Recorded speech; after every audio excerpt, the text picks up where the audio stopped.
We are especially happy today because just 3 days ago he returned from Hajj, or pilgrimage. And we're especially happy, and we welcome him back home. So I'm sure you feel the same as I do, about him and about all of the others who went with him on Hajj. He means so much to us.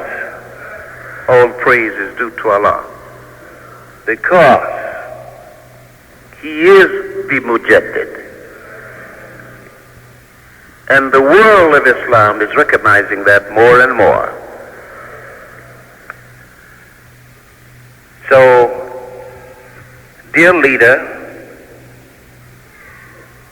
whenever you choose to come out, sir, we are ready for you, sir. Yes, sir. Takbir.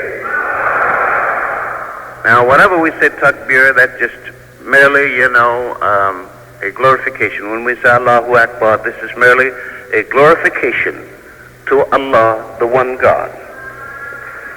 Takbir. Takbir. Takbir. All praise is due to Allah. Brothers and sisters, the Mujaddid. Think of it, the Mujaddid, Chief Imam, Honorable W.D. Mohammed. Brothers and sisters, it is a pleasure. All praise is due to Allah.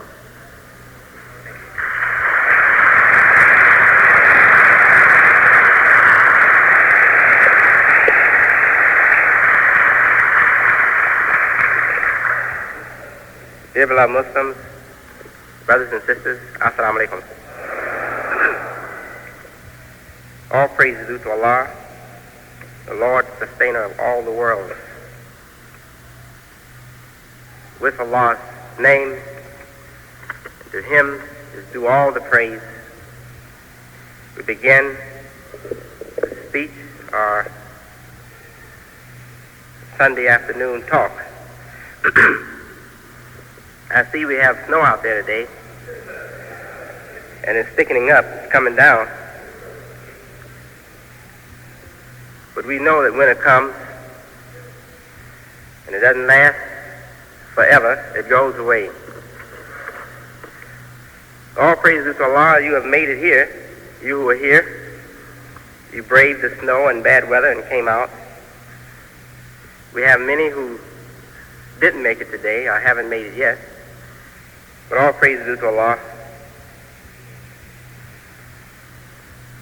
We will enjoy the afternoon and pray that as many as possible will be able to attend the meetings regardless of the conditions of the weather.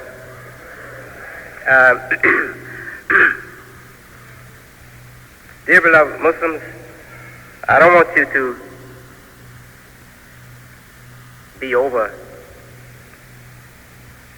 pressed or feel overly pressed to do things. Allah will always bless a certain number of people with the freedom, the strength, the good health, opportunity to carry on the work. There are believers who will go to any extent to fulfill their duties. There are believers who will leave the babies at home, leave problems at home that has to be attended to, and will come out in the snow and ice, feeling bad, sick, with a lot of trouble, and they force themselves to come out. Well, Allah will reward you greatly for that, but don't feel that you have to go to that extent to please Allah. Allah says that He does not want difficulty for us. He wants ease for us. And that simply means that Islam, the religion of Islam, is not a religion of self-torture.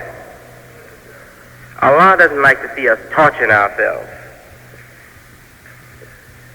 So don't think that you have to suffer beyond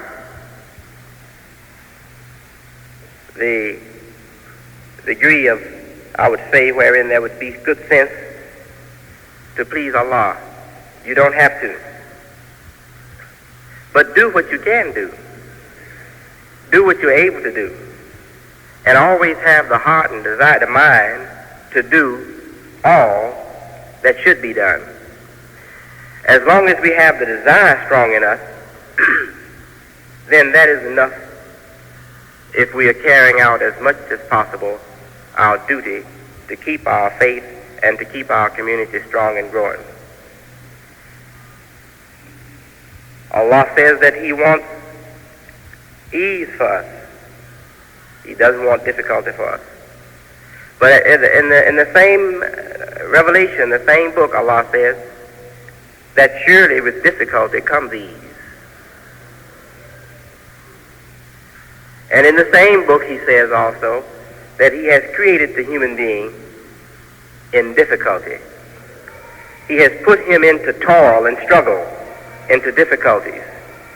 So we learn from this that Allah is saying to us that some difficulty is good to develop human muscles, to make human beings strong.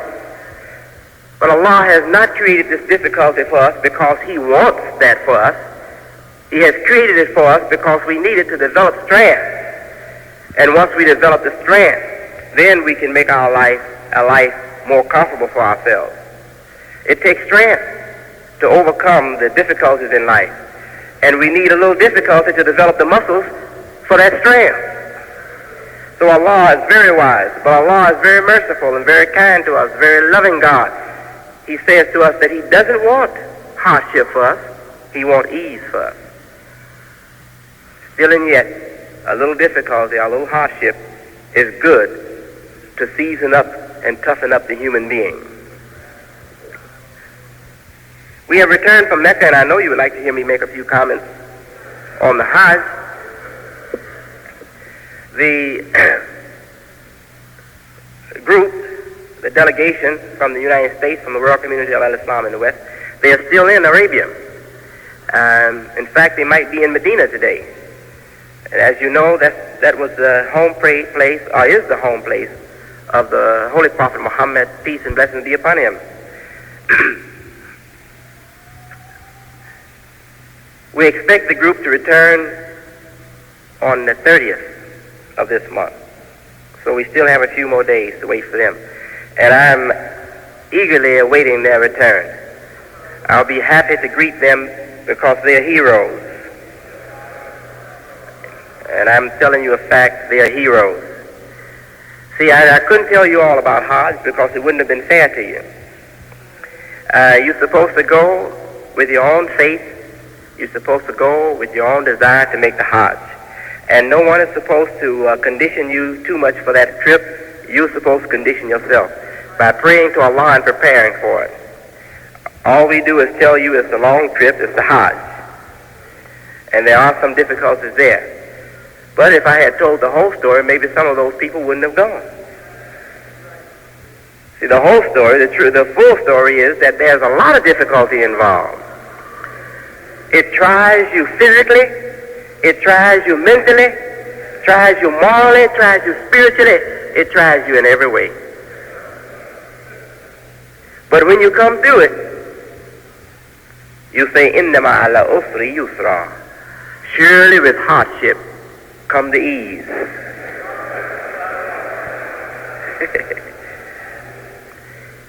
Anyone who makes the Hajj and makes it with faith and devotion to Allah, when he returns, he is a giant in comparison to the person that left to make the Hajj.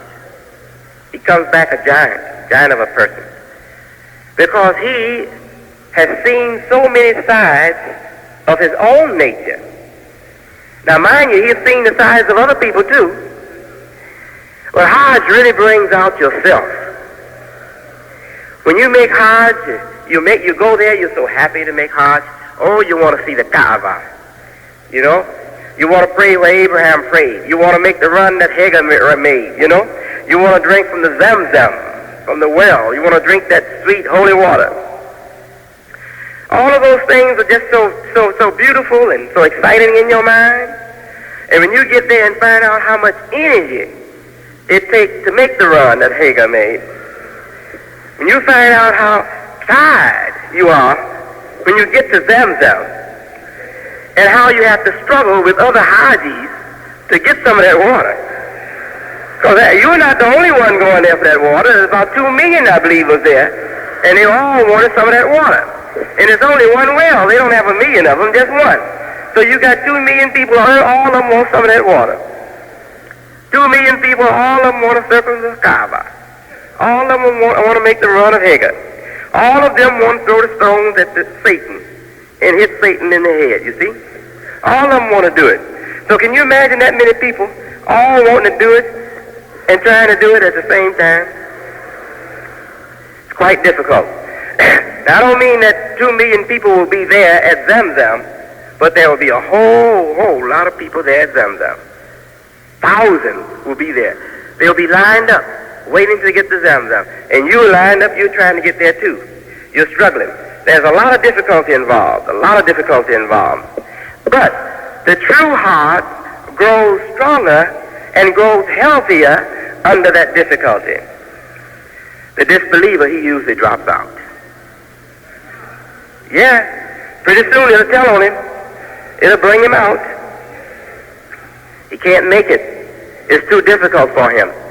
During the Hajj, there was speeches made, and one of the brothers, in fact, several of the brothers, but one of the brothers I remember from the States, from Chicago, who's now there, Dr. Ahmed Saka, he said the Hajj is a jihad. Now, you know, the Western meaning they have given to jihad is war, just war. Jihad, war. But actually, jihad means struggle. It doesn't mean war. Harb means war. War is harb in Arabic. Jihad is struggle in Arabic, not war. Struggle. So a struggle it takes many different forms. Physical, mentally, moral, spiritual, all kinds of struggles, right? Well, a Muslim, one of his duties is to wage or perform jihad. It is a duty on a Muslim to struggle. But not just in one avenue of life or in one field of human activity. He is to wage jihad in every field of human activity that Allah has given to us as lawful and good fields of human activity. You see, so he is to wage jihad on every level and in every role of life, of society, for the sake of Allah. For the sake of Allah alone, to please Allah alone. So the Hajj is a jihad. It's a struggle. And it's a wonderful jihad. When you go there and see people coming from all parts of the world, all kinds of nationalities, Japanese, Chinese, Koreans, all kinds of Asiatics, Nigerians, Ghanaians, Somalians, Ethiopians, all kinds of Africans, Arabs from different Arab countries, Europeans. Do you know I saw more Europeans of this trip than I ever saw? I know you don't like me to call, some of you that is, who haven't yet been delivered. It's been over 9 months, but you're still trying to get out of that womb. You don't like for me to call the Caucasian brothers and sisters. Well, I just have to tell the truth. 4 Caucasian sisters came up to me and greeted me with faces just lit with joy and happiness. I mean true Caucasians. They didn't look like dark Italians. They looked like pure Caucasians. And they came to me with their faces all lit up with joy and happiness, and they were just really shy. They were shy because they respected the Imam from the world community of Islam so much that really they were shy to approach me. They were anxious but shy. They were asking one of the sisters from here, is it okay to approach the Imam? The sister said yes. So they said, Brother Imam, here some European sisters would like to give you the greetings. And they gave the greetings, wa alaikum assalam, sisters. They were so happy to see us there. So I said, we are so happy to see you here. Yeah. So all praise is due to Allah. This is a new day and a great day. Very, very great day. Excuse me, I have a little cold, but don't let it bother you. It's not bothering me. So I'm happy. So the four Caucasians were there, greeting me with excitement on their face that showed beyond a shadow of a doubt that they were Muslims indeed. They were true Muslims, genuine Muslims, the best of the Muslims. I met Caucasian men, same way, very happy to see us, all excited. In fact, maybe to some of your surprise, we had 2, I believe, or 3 Caucasians from the world community of Islam there at the Hajj. I met 2 of them there, and you couldn't tell them from the brothers. They just were so happy and excited. They had the same look of Islam on their face that we have. Same happiness that we show. Same love for the brother and sister that shines on our face was shining on their faces. This is the power of Allah and His word, the Quran, and the message of, that the Prophet Mohammed gave for the whole world. This is the power that we see. It's stronger than any artificial thing that this world can produce.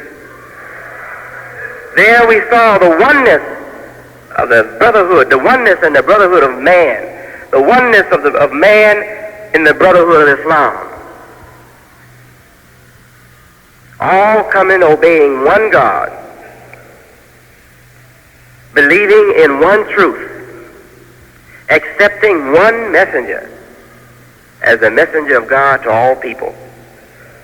Not to a particular race, but to all people. Accepting that there is no superiority of color or nationality or profession or social status or class, but only one superiority, and that is the superiority in terms of obedience to God. He who is best in his conduct before God is the best among you. This Prophet Muhammad told us. He said no superiority of Arab over non-Arab, and no superiority of non-Arab over an Arab. No superiority of black over white, and no superiority of white over black. He said the only superiority is in obedience to God. This is what Prophet Muhammad taught. And we see that in the Hajj, that these nationalities and colors from all over the world have embraced that pure teaching. And they live together as one family. Drinking out of the same jug, sleeping in the same tent, resting upon the same hill, standing upon the same Arafat, listening to one teaching, to one truth, and all bear witnessing to it with one voice, with one mind and one heart. Nobody saying I'm white and I'm black. Nobody saying I'm a doctor and he's a non-professional man. Why is he here? He can't say that. The only superiority is obedience to God. And the Hajjis begin their trip by saying, Labbaik Allahumma labbaik. I obey you, O God, I obey you. I don't come obeying myself. Myself may lead me astray. I don't come obeying my nationality. My nationality may lead me astray. I don't come obeying my family or my tribe or my color. These things might lead me astray. I don't come, oh God, obeying the wealth and its dictates upon my life, or obeying the knowledge and its dictates in my life. I come obeying you who originated the heavens and the earth. In this spirit, we can solve all the problems on earth. Every human problem can be solved if we move in that spirit. The oneness of God, one God. Holy Quran say, if there were many, there would be confusion in the creation. In the Holy Quran again, Allah in the Holy Quran, He questioned the human nature. He wants us to see our own nature.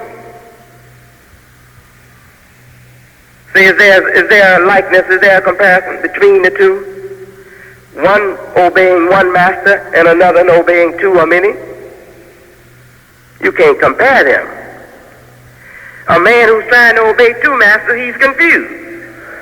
He's always in trouble with both of them. Well, I told you to do this, so also told me to do that. So aren't you both masters equally? So whenever he tells me something, I have to do it. So this is confusion.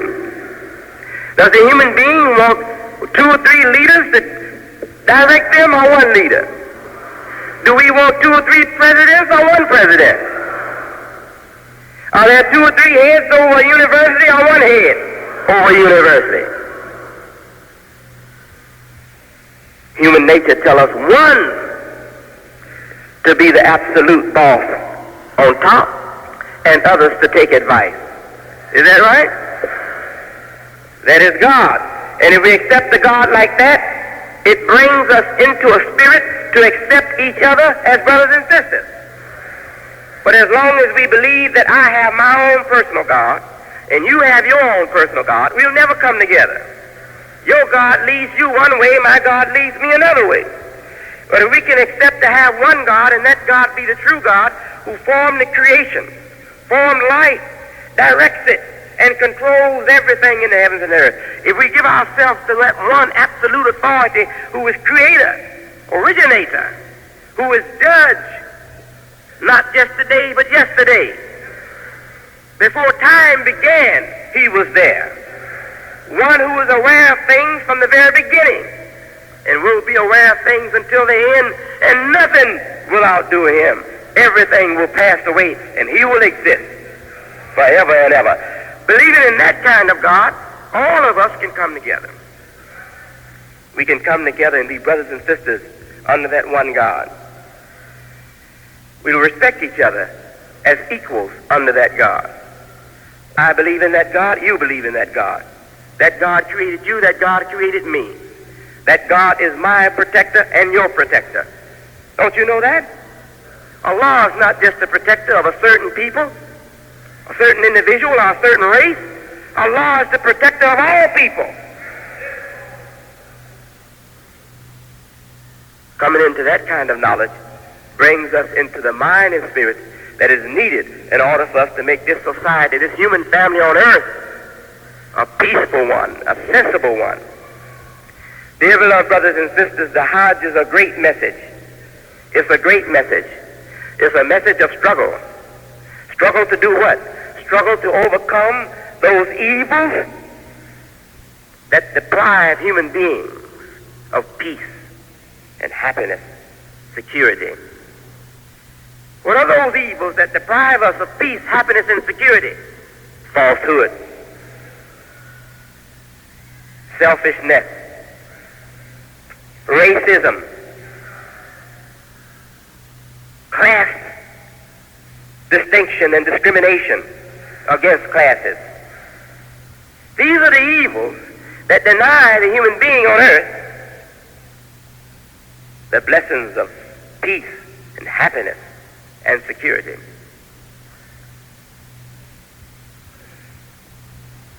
Materialism. One people wanting to hoard all the wealth, wanting to monopolize the wealth of the land. so that they can dictate the life of the others.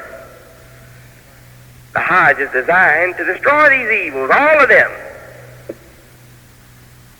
And what is the worst evil of them all? Deception, hypocrisy in religion. And the Hajj is designed to destroy that.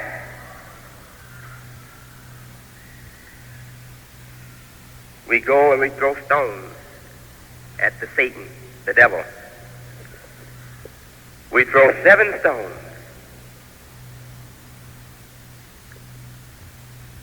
Why 7 stones? Because there are certain people who say that they are the chosen to the exclusion of other people.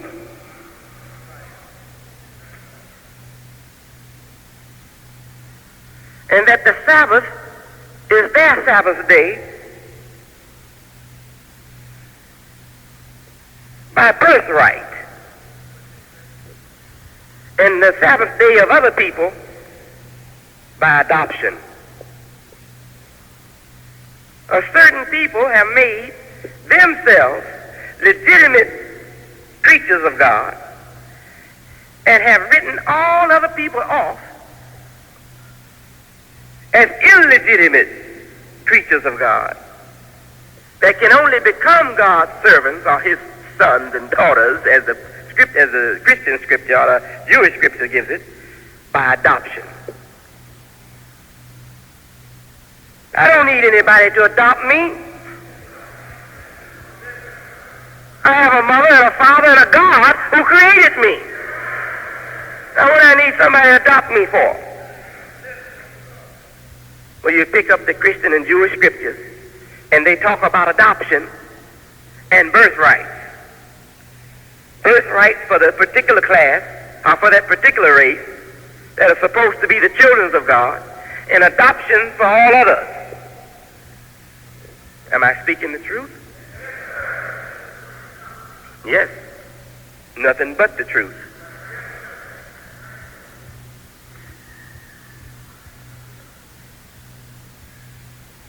The scheme of Satan is in the Bible, and it's dealt with at Hajj.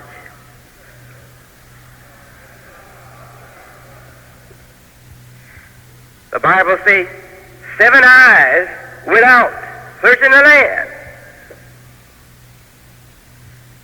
to try to find somebody unfit, somebody to criticize, somebody to down. Those are the eyes of Satan, wanting to prove human beings unfit for the dignity that their Creator has yet given them in creating them. Wanted to prove to human beings unfit for the dignity that Allah gave us. And another set of eyes, 7, went out, searching the land to find those fit, believing that they're human beings fit and qualified for the dignity that God created them in. So we have these 2 classes on earth. One class of human beings who have the mind and the mentality to tear down other people. They become races of the worst kind. And the other kind of people who want to bring out the good in human beings, proud of the good in human beings, and want to bring it out to show it to the world. Say, look at here. Here's a good baby. Here's a good girl. Here's a good man. Here's a good woman. Here are good people. On the other side is that Satan. Look how sinful they are. Look how ignorant they are. Look how inferior they are. Now, there's a particular people that mock people like that and go about trying to destroy the dignity of human beings to make their claim true. They're not satisfied just to point out the weaknesses in the people. They feed the inferiority in the people. They feed the sins. They feed the weaknesses. They feed the filth to make their claim true. Don't you know that particular weaknesses is not limited or restricted to certain race? Although one particular people are guilty of it more than another, but you'll find all people having among them some devils like that.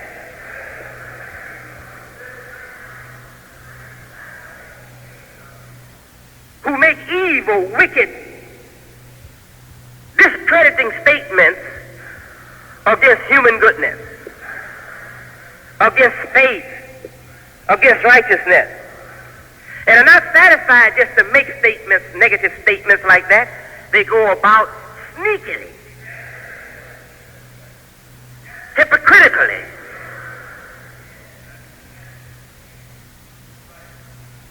enticing the people to follow them into more corruption, putting pressure, undue pressure on people to make them give up their strength, feeding their low desires, tempting their low appetites. You find them in all colors. But the first people that set out with a scheme, with a plan to do this kind of wicked thing and deprive all the other people on earth of the dignity that Allah had given them, the first people that set out to do this were the so-called people, those people who were so-called Jews, the people who followed Moses and disagreed with him, who were given Jesus and rejected him. Among those people, you'll find the kingdom of Satan. But you find Satan existing outside of that kingdom too, among the Caucasian and among you.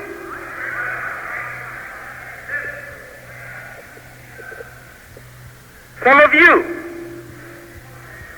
under this evil, hypocritical environment, you've given up wanting to be right,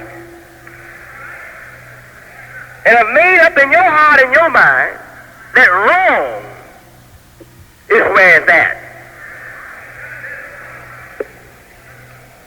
And you're unhappy with people around you being right. You can't stand right people. You'll become a Satan. Well, we hit you in the head until you're dead.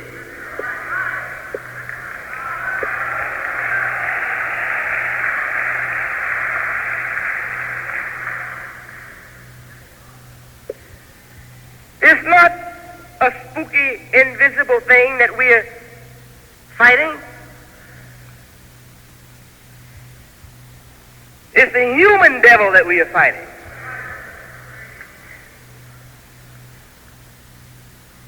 Or I should say a devil that has lost all his humanness. That's better. A devil that has lost all his humanness. That's what we are fighting. And we pick up 7 stones because that's the number that is used in the scripture called Bible. A Sabbath after 7 days. A major Sabbath after 7 times 7 days. So we throw 7 stones. But in all, we throw 7 times 7 stones. 49. 7 at a time. And we try not to miss the mark. We try to hit the stone right in the head. What are we talking about, stone? Bible say you stony hard. Stone mean that all the human being has gone. How do we identify the human being? There's a word in the Arabic language to identify a human being. It's called bashar. And Prophet Mohammed is called the bashar. It means a mortal, flesh and blood human being. That's what it means.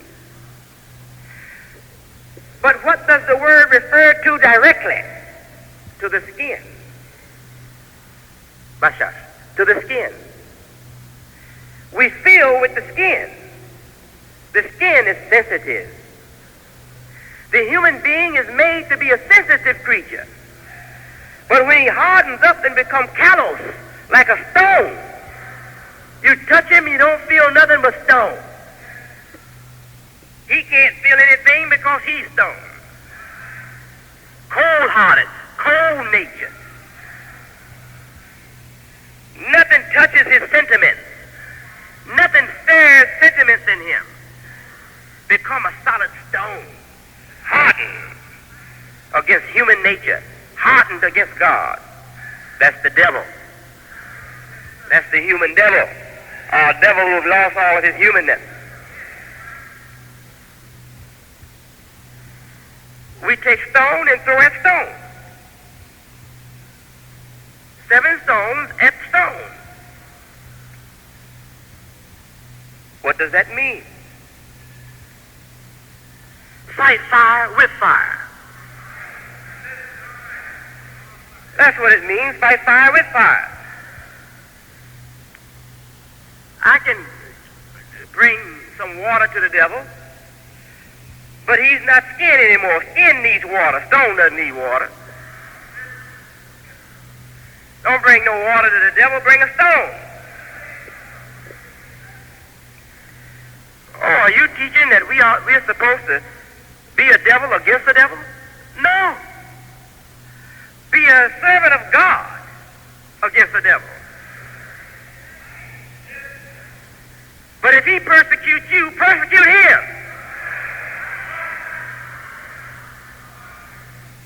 If he fights you, fight him.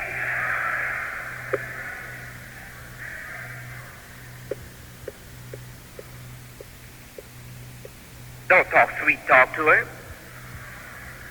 Don't say, baby, don't you know God loves you?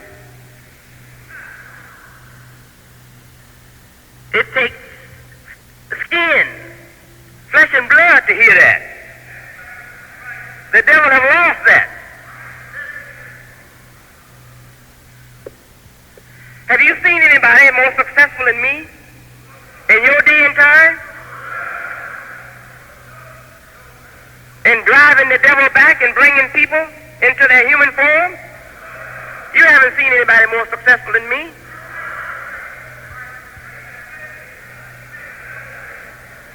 I am soft with the human being. And that's what Allah tells us in the Holy Quran. Say, be as soft as milk with the believers, but be hard like a stone against the disbeliever.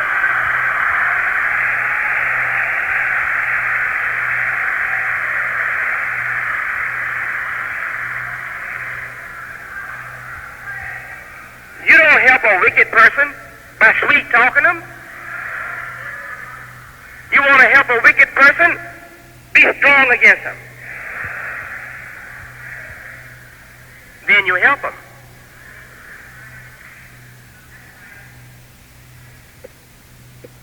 All the way Elijah Muhammad, he was a fiery teacher. He spit fire like a dragon.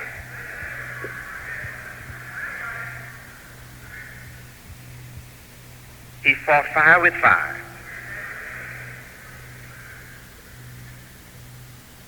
We have to continue to do the same thing. But now we should know better how to direct our fire.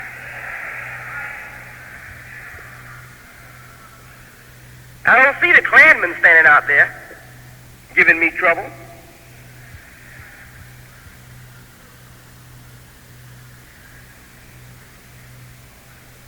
But I see a certain mentality that is in Caucasian, in Belialian, and in other people that's still giving me trouble.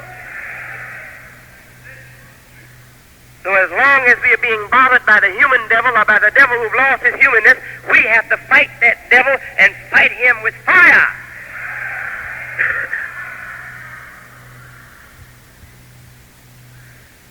Stone against stone. He's hard. I'll show you I can be hard. Don't think I'm going to hit you with a tomato. A tomato will burst on the stone. I'm going to hit you with something like yourself, something hard.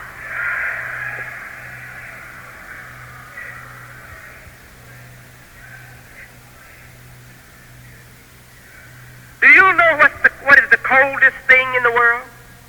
A lie against God and humanity. That's the coldest thing in the world. A lie against God and humanity. Satan is the one who lied against God and lied against humanity. Falsified human nature.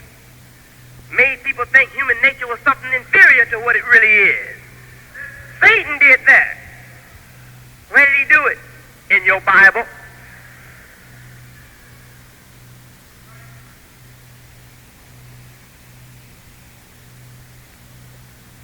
Just have a little patience. I'm not going to keep you here all day.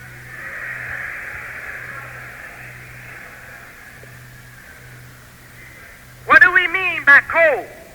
We mean hard-hearted. So the hardest rock is that hard that denied God and denied human dignity. That's the hardest heart you can find on earth. Now, where can I find a hardness to destroy that hardness? I find it in the truth that Allah has given in the Quran. We throw stones, but those stones are only symbols. They are not the real thing. They are symbolic.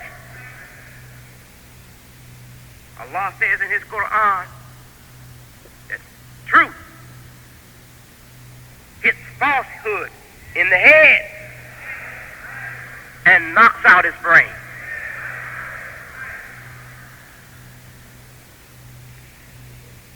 Seven stones mean throw the truth directly into the head, into the mentality of this lying world. Throw the truth directly into the head, directly into the mind of this lying world. And don't do it just on Monday. Do it Monday, Tuesday, Wednesday, Thursday, Friday, Saturday, and Sunday.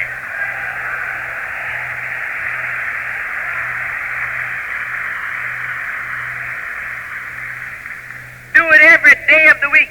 Do it 7 days a week until he's dead. This is jihad. This is battle against the devil on the highest level. But don't forget what I told you just earlier. If he come up to me with a muscle, I'm going to show him I got a muscle. If he hit me with a stick, I'm going to find me a brick.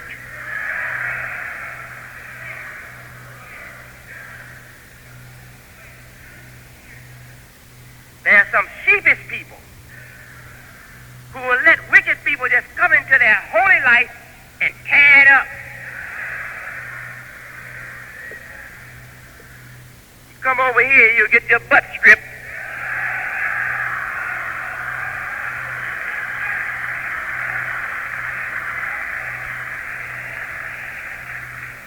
And I don't mean the clothes stripped off, I mean the meat stripped off the bone.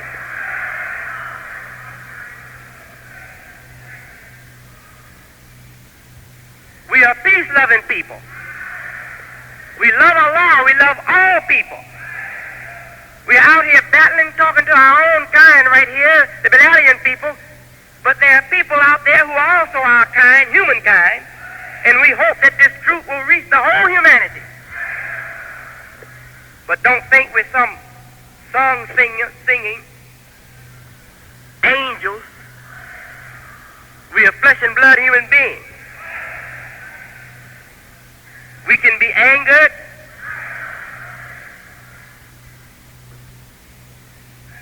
we can be set on fire.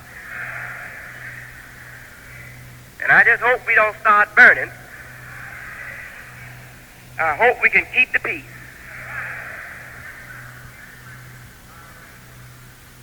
But I hope nobody underestimate us.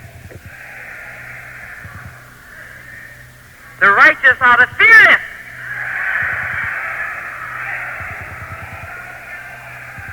They fear nothing but Allah. They are hard on the devil and his imps. Tender and soft with the believers. Dear beloved Muslims, this is a great day. A great day. Allah has blessed us in many, many, many ways. In so many ways that we are not able to see and count them right now. It will take years and a decade or so for us to really recognize and see all the blessings that have come into our life in the last 3 years.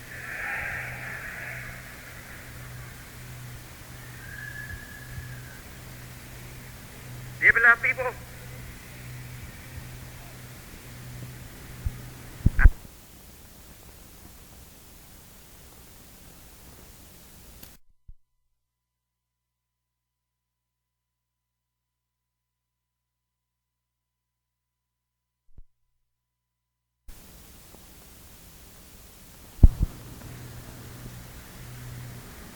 I pledged my life, my whole life, to do the will of Allah, to preach truth and righteousness, justice, and human dignity. And if I must, to lose my life in battle against those who want to destroy this work. I don't care nothing about my life.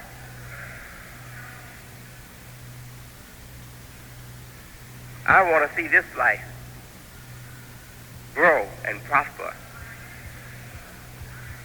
If losing my one life serves that cause, I'm ready to lose it. I'm happy to lose it.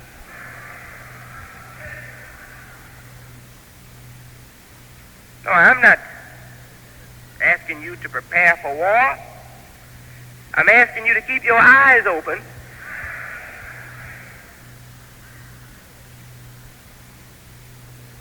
and be ready to suffer whatever you must suffer to advance the cause. If we have to suffer the absence of the comforts that we now enjoy, be prepared to suffer that.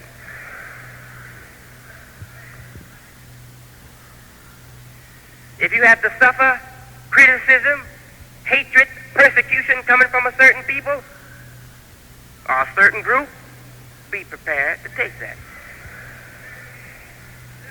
Don't think that everything is going to be sweet music all the time. That's not life.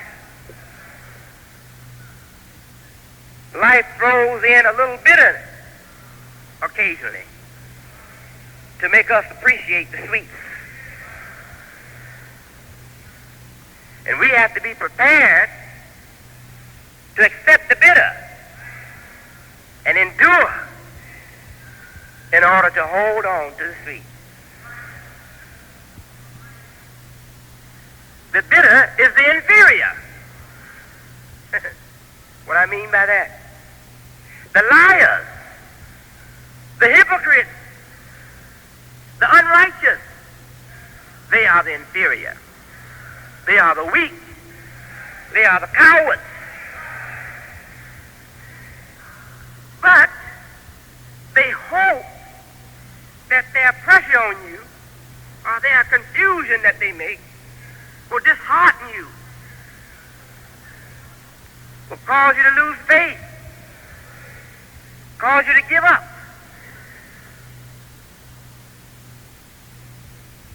And in so doing, they eliminate numbers from the camp of the righteous. camp of the righteous that should be the superior becomes the inferior because they were open to the tricks of the unrighteous.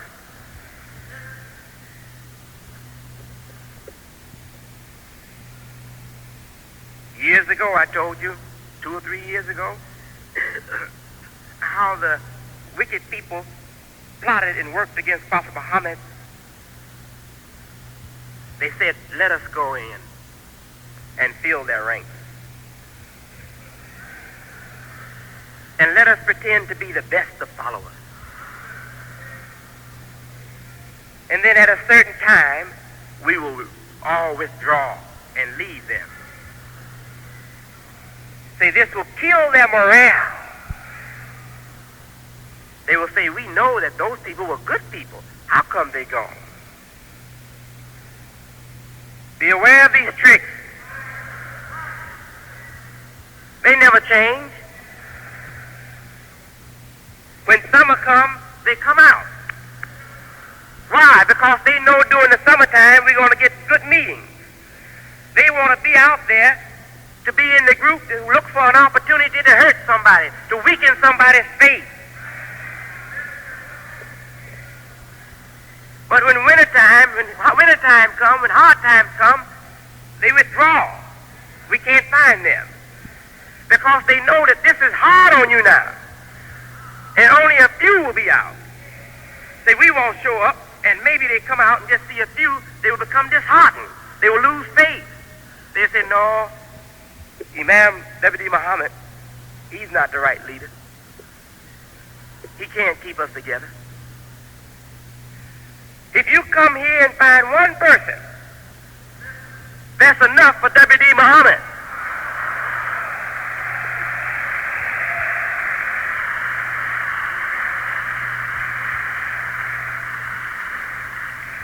I would like to see 1 million. I would like to see 1 billion. I'd like to see all of our people. But Allah knows if I can have one person standing in this space, I won't be discouraged. I'll be brave and courageous with just one person.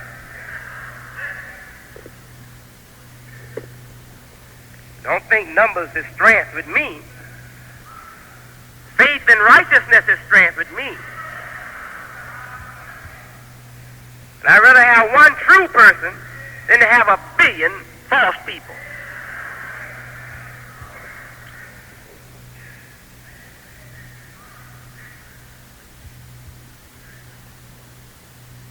Holy Quran says when they think it's going to be a difficult battle, they stay at home. And if the believers get killed in the battle, they say, see, if you had followed us, you wouldn't have gotten killed. You wouldn't have lost your members of your family. We knew there would be trouble for Muhammad and his followers, so we stayed at home. And when there's an easy battle, and they think that there's going to be gain, material gain, they go out.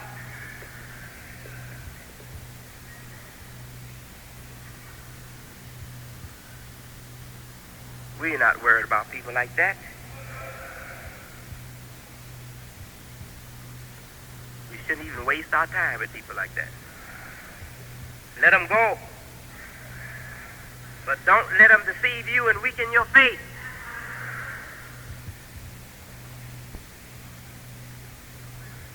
Allahu Akbar. Dear beloved believers,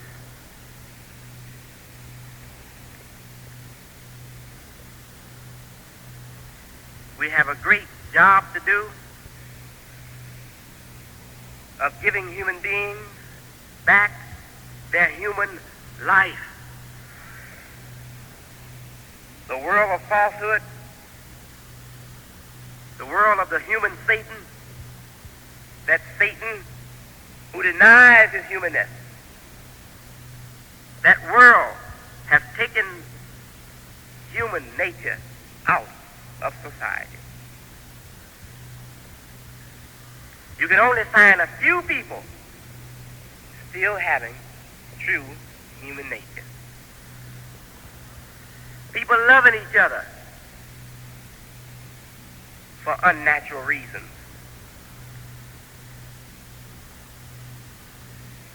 befriending each other for unnatural reasons. The natural humanness is not there anymore. But all praise due to Allah.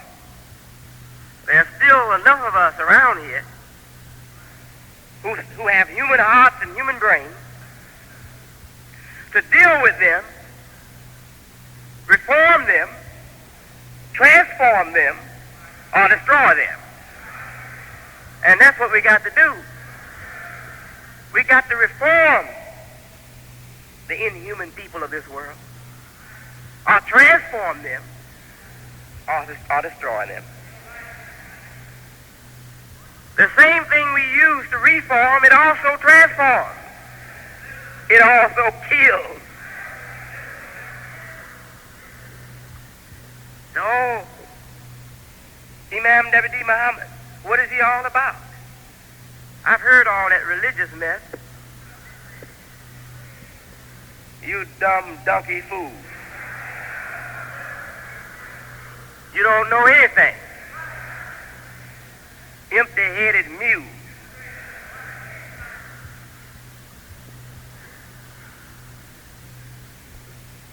They can't see the influences that master life and society. And they can't see that Allah has blessed us in America with the influences from His revelation to overcome the influences of the devil in this wicked society. They can't see that those who built their world on destruction are now no match for us who build our world on truth and righteousness. They can't see that what Allah has blessed us with is more powerful than the seventh fleet, more powerful than the atomic bomb, the hydrogen bomb, more powerful than the Gestapo.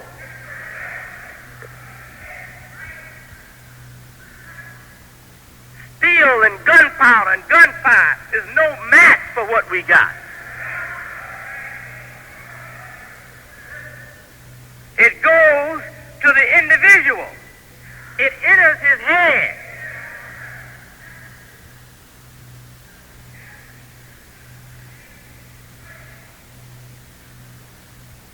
Can the gun shoot itself? If I got something that'll reach the brain of them gunmen, I got a gun more powerful than his.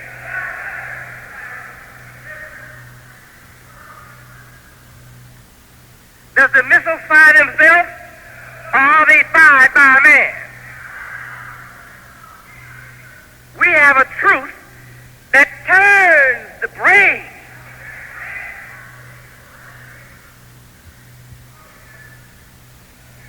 And whereas just a minute ago, the sights were there and ready to pull the trigger, the sights changed.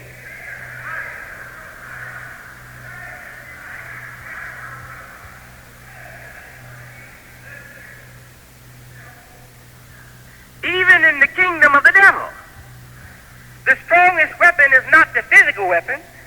The strongest weapon is the invisible weapon.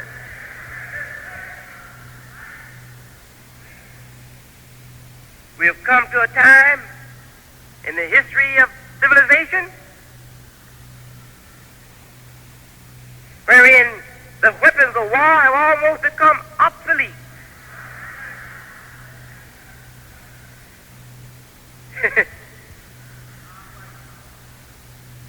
The real war now is the battle of mind.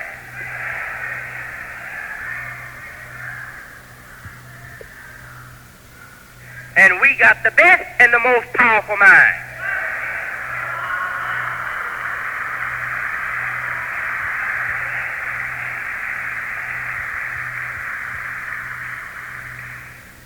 Well, that sounds good, Chief. but that ain't gonna get me no job. You short-sighted fool.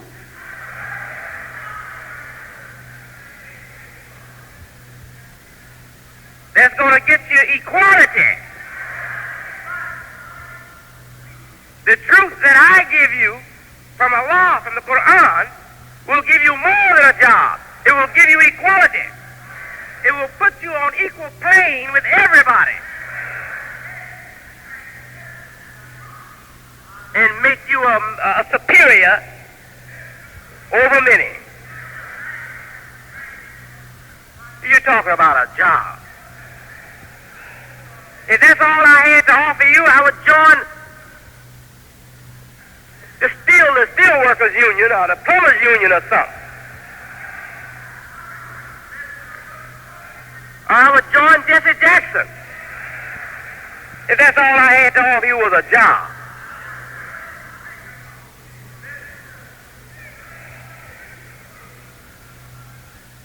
Man got your 5 senses.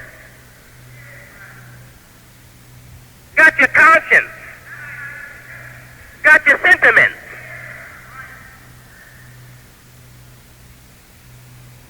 Got even your sex drive. All in his grip, all in his power. He can turn you on sexually when he gets ready, turn you on mentally when he gets ready, turn your senses off when he gets ready, blot out your conscience when he gets ready. Who is he I'm talking about? I'm talking about the devil mentality that rules the Western society. Can turn people on and off any way they want to. And here you talking about a job. And I'm trying to give you back your nature and command over yourself. Trying to put the switch back into your hand where you turn your sex on for yourself. Turn it off for yourself. Turn your conscience on for yourself. Turn it off for yourself. Turn the sentiments of heart on for yourself and turn them off for yourself.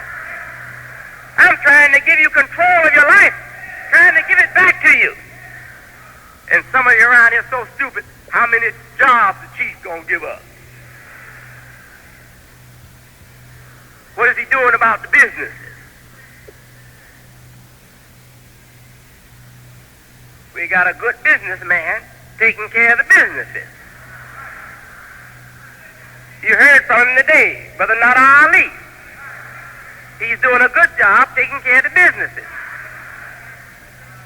And he told you the only business we have that is closed is your supermarket, and it's going to be opening pretty soon.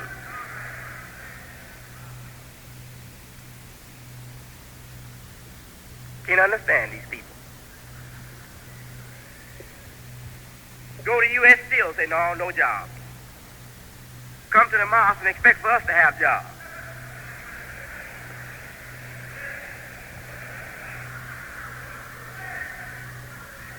Go to First National Bank, no loan.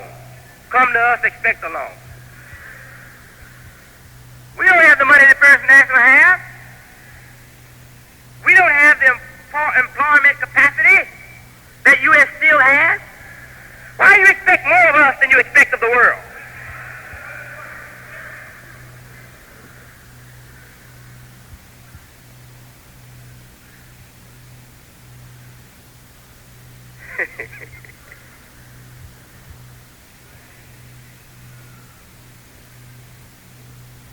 But we are doing our job.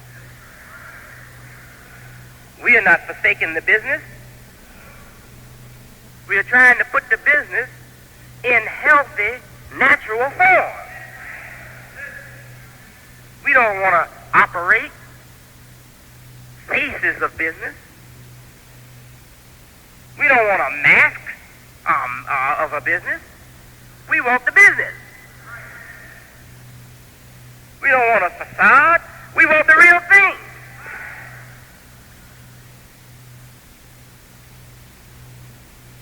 Sometimes you have to back up to go forward.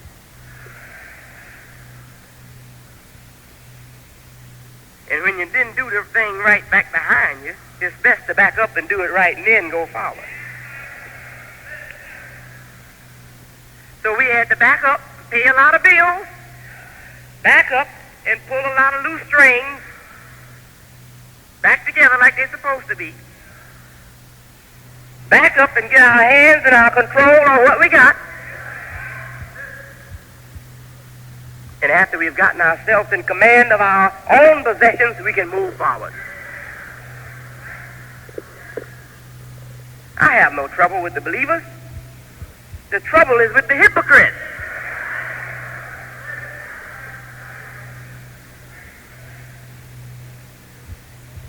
He's given up this, he's given up that.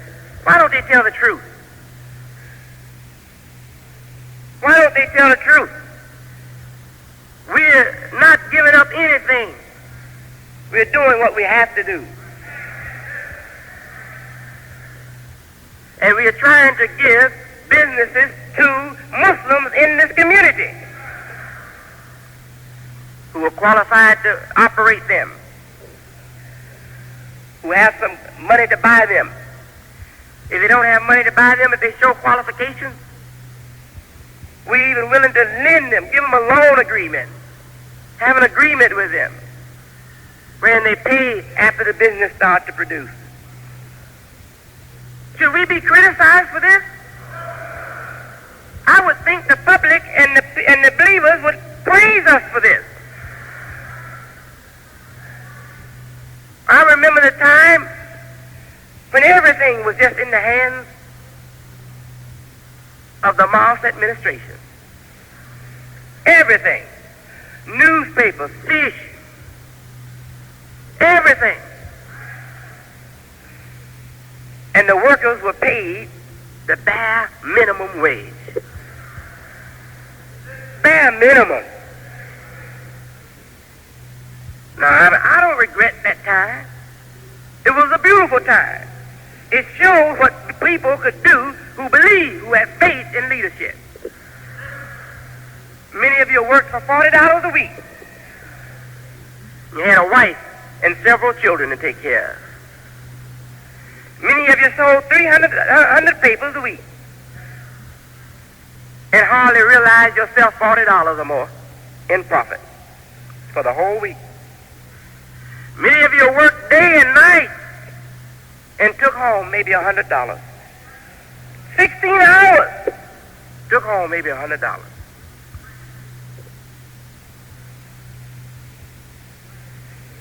Fish program, a lot of fish was sold, but a lot of fish was lost. Why? Because poor brothers out there walking up down the street with white and H&G fish in 80-degree weather. His fish is thawing out, but he got to sell it. He's selling it for the honor of Elijah Muhammad. I'm not crying. It was a beautiful thing that a man could have that much faith in another man of his own color. A man that was taught not to respect his own color, was taught that he was inferior and his leadership was inferior. That man could ignore all the criticism of the Caucasian society and follow an uneducated Bilalian man, the honor of Elijah Muhammad, with that degree of dedication and sacrifice. I say it was beautiful. It was beautiful. I'm not crying. But I'm pointing there to show you something. Here you have something today that's more beautiful. Why do I say it's more beautiful? Under the honor of Elijah Muhammad, we proved that we could slave under a black taskmaster.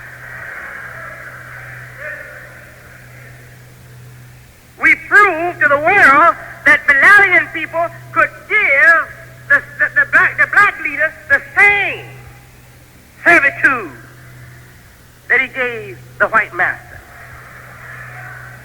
Was that necessary? Yes, it was. If it hadn't happened, then history would have been having a big question in it. The white man got blood and sweat out of those black fools. I bet you they would never give it to a black man. Well, that person doesn't have to be on history. We gave it to the Honorable Elijah Muhammad.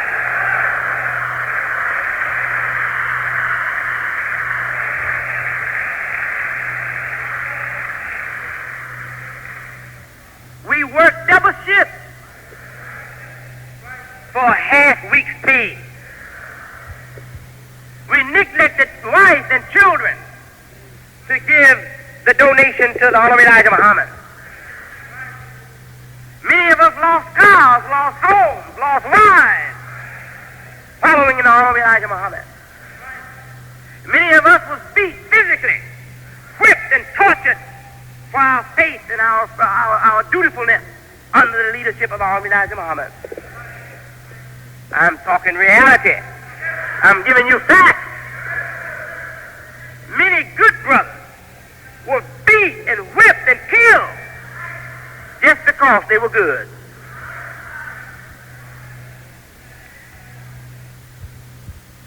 I know a few of them personally who lost their lives, beat to death in a cruel way, simply because they were good. They were just sincere, dedicated people, hated by those that wanted to see the works destroyed. I've seen the Honorable Elijah Muhammad talk to one of his officials, just like the slave master talked to the slave. What are you doing? If you do that again, I'm going to bust you down. I'll give you 90 days or 6 months. I've seen them beg and plead for forgiveness, just like the Uncle Tom said. I've seen them rubbing their heads and backing up backwards.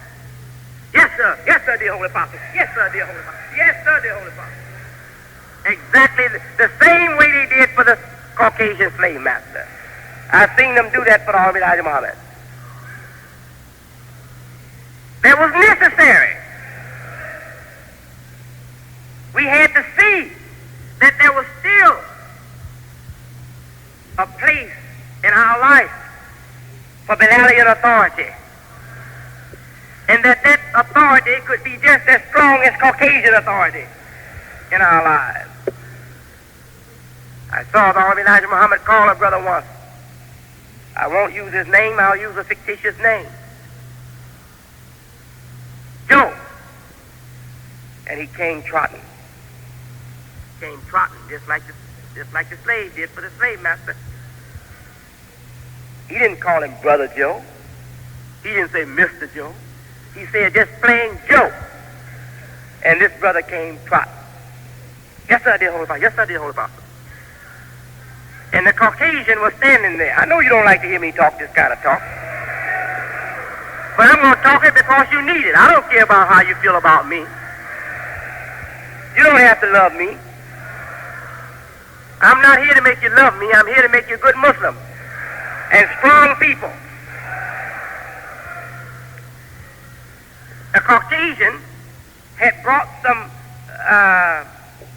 packages to the Honorable Elijah Muhammad's house. And Honorable Elijah Muhammad met the Caucasian and then called Joe to get the packages. His name wasn't Joe. I can't give you his name. He's still living. So he ran. Yes, sir, dear Open. And Honorable Elijah Muhammad told the Caucasian, he said, that's okay, leave it right here. My boy will take it. My boy will take it. That man was over 40 years old then. The Honorable Elijah Muhammad told him, my boy will take it. Why do you think Allah let me see all those things?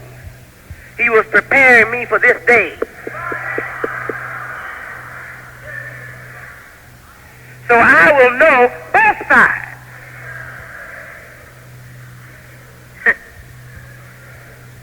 The weaknesses and the strengths. And will be able to see the wisdom in what was done.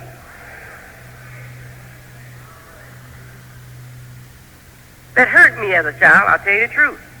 It hurt me.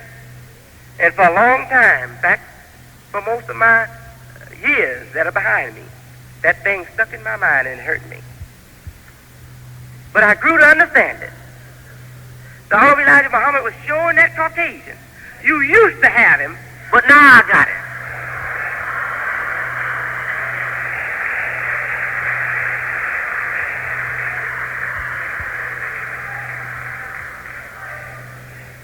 They see you thought he was your boy, didn't you? You see, I called Joe, and Joe came running. And I told you right in front of Joe's face that my boy would take it. And Joe didn't complain. Joe picked up those packages and took them back in the back. A victory for a Georgia boy.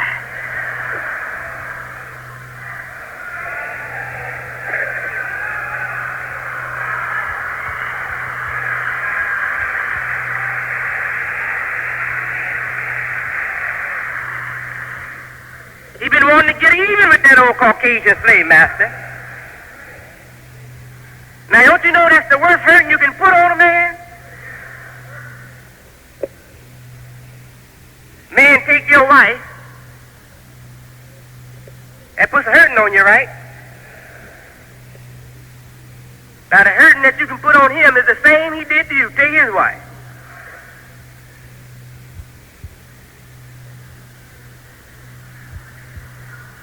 Right in his face. Hey, baby, come here.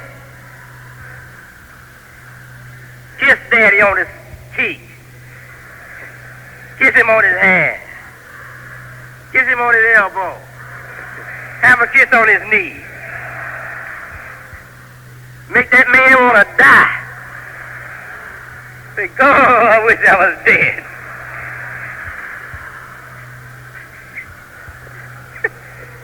But Honorable Elijah Muhammad, he had been mad for a long time. Been mad at that Caucasian, bossing his people around, and he couldn't do nothing about it. So he found out what he could do to hurt that Caucasian just like he hurted him. Take his boy back. Take his wife back. Hey, come here, baby. Baby, come running.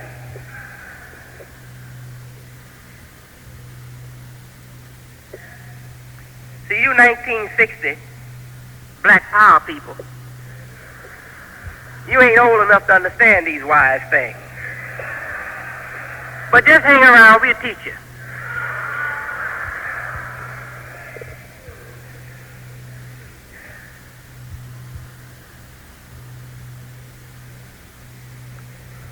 This is a new day. The old things won't work anymore. Nothing will work but what you see us using. You pick up something else, you're going to fail. Allah is not with something else. Allah is with this.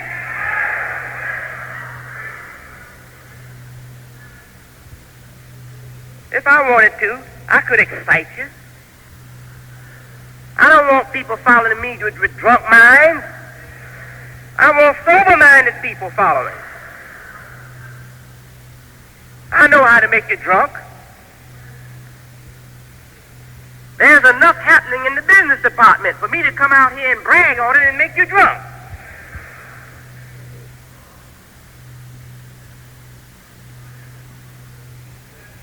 But you don't catch me coming out here bragging about what we are doing business-wise.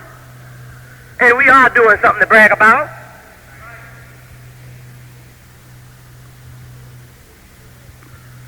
The long road we have overcome in these 3 years is enough for us to carry on the highest building, top of the highest building in the United States and brag from that top, from the top of that building. That's right. But I'm not bragging over those things. I could make a show of numbers, but you don't get me out here drumming up numbers to make a show of numbers. We had big conventions, February conventions.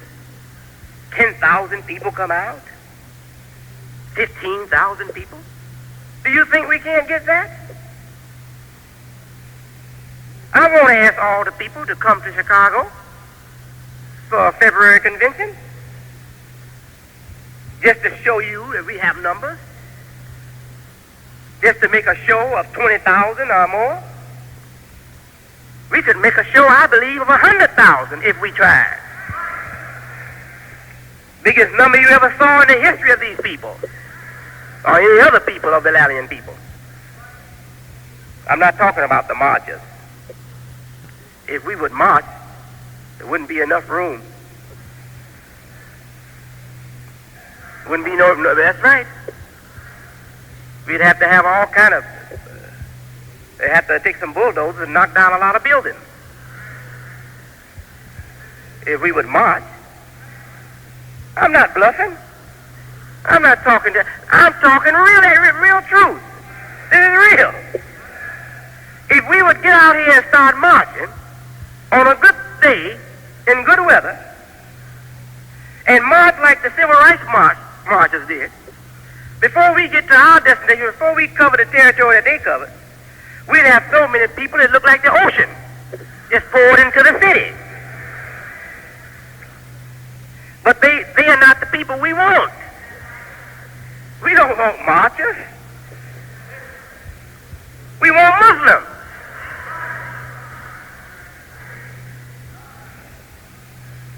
We don't want people to come out just for a show.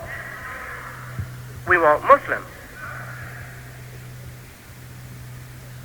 This February, if we wanted to, we could fully fill any big house they got here. The McCormick Place, we could fill it up. For what? Just so the Newsweek or New York Times to say that the organization is really growing. They had their biggest attendance this year.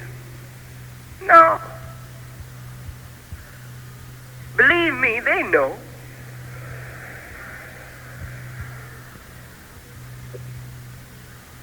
We don't have to show them.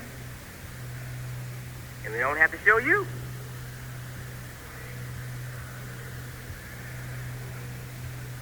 That money that believers spend coming here, they can keep it. And you put it to some good cause at home.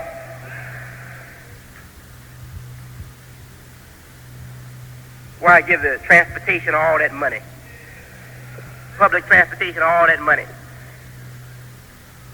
The people give up or set back 3 to 6 months. Some of you will set back a year just making one day. It was good in the time of show-offishness, when show-offishness was in season. But I come plain and open. We don't need that. It's too expensive. A certain troubleshooter, I don't mean the kind that shoots for trouble to correct trouble. I'm talking about the one that shoots for trouble to make trouble.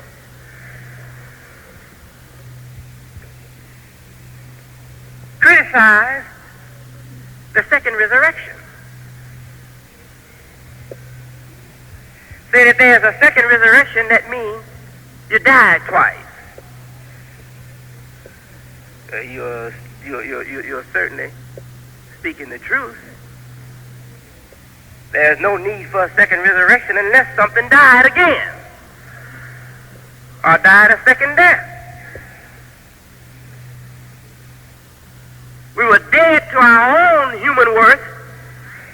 W.D. Mohammed made us alive to our own self-worth.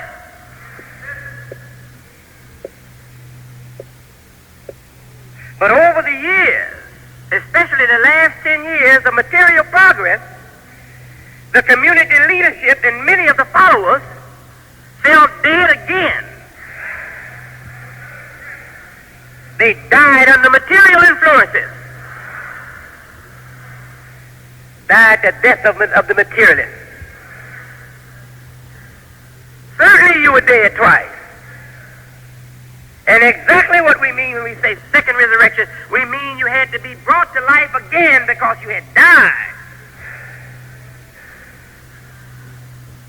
Many of you had died morally, spiritually, and in every other sense. You were just alive as tools of destruction. How pitiful it is that people criticize and don't know that criticism is praising. Listen to what they say. They are criticizing, but their criticism is praise. Say, if there's a second resurrection, it means that you folks, some of you folks must have died twice, died again. Well, that's right. Some of you folks did die again. Not this man standing here. If one of you hadn't stayed alive, it wouldn't have been a second resurrection.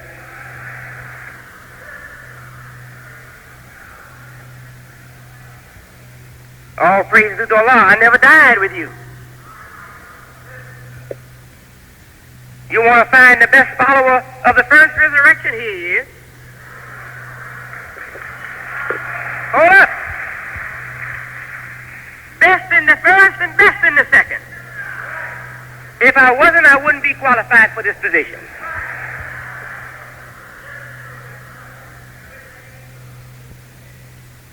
I respected my kind. I loved my kind. I was truthful. I preserved the precious wisdom of the first resurrection.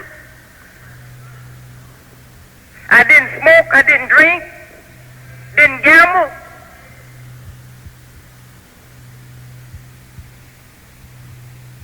Wasn't lusting for wealth or any of those things.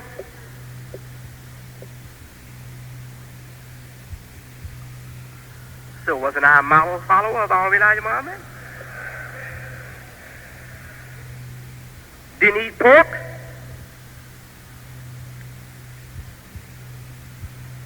I obeyed the disciplinary laws of the Temple of Islam under the Holy Elijah Muhammad.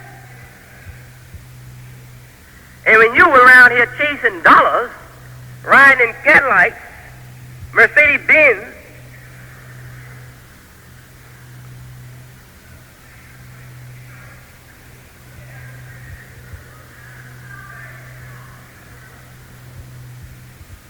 I was studying lesson number 1, lesson number 2, English lesson C number 1, 14 questions and answers, 40 problems, the actual facts. I was studying them because I knew that this community needed answers and it needed direction.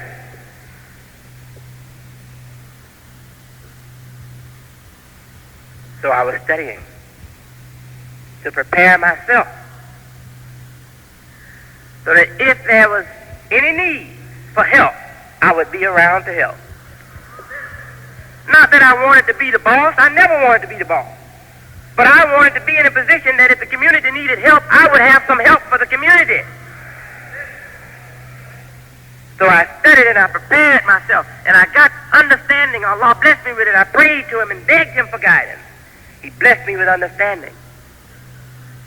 And what I got, I made mental note of it, or I made a physical or written note of it. And I continued and continued and continued and never gave up.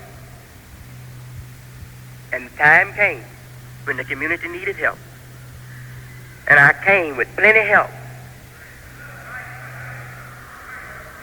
With plenty help.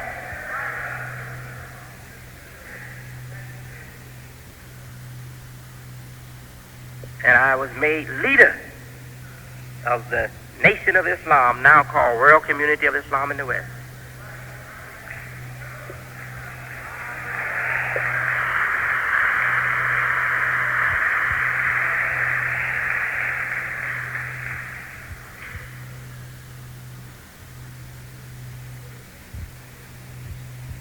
Do you think anybody can take that from me?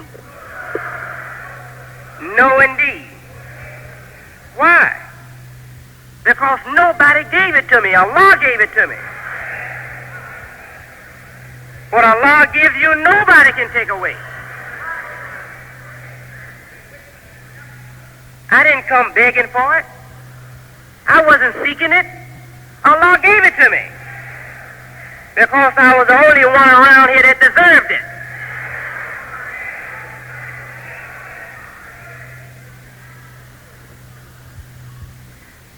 If you have a question, just wait until I finish. Yes, sir. As soon as I finish. As soon as I finish. All right. Yes. Now, brothers and sisters, I want you to understand that this is Allah's work. All of us, we are just having a place in it. And thanks be to Allah that we have a place in it. But don't think that this is some work of Wallace D. Muhammad. It was impossible for Wallace D. Muhammad to sit down and plan what has happened. It was impossible for Wallace D. Muhammad to go on his own and find the knowledge that I found. One of the names of Allah is the finder. He is the finder. He found the knowledge and gave it to me. What do I mean by that? I mean that he uncovered it for me. I wouldn't have never seen it if he hadn't uncovered it for me. I went seeking, but I didn't know where the thing was. Allah had to show it to me. Dear beloved Muslims, Allah has shown me so plainly that He is in complete control of this mission here in America, that I don't have any doubt, any suspicion, any question. I don't have a single question to ask God. It's perfectly clear to me that this is His work. He's in control. I hear talk. They say, so-and-so said this against you. So-and-so said this about the community. They're organized to do this, organized to do that.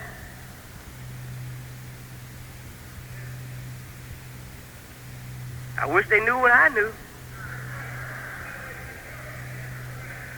They're wasting their time.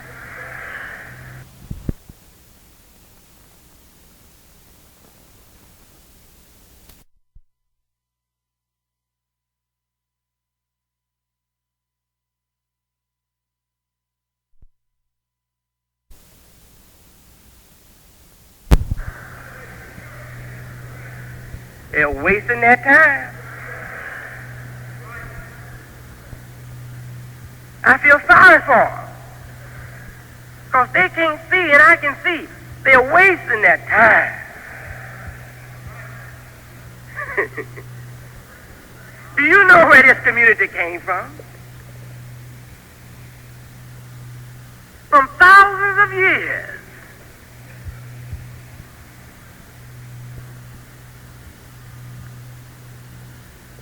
Of rejection and oppression.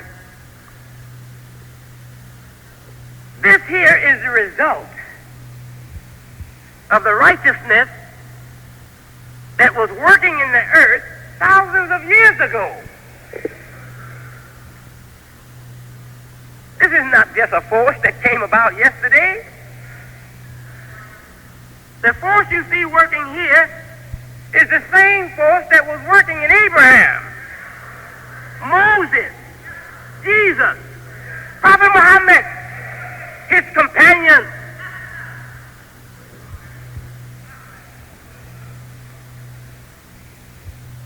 If Abraham is still alive today, you think you can kill him?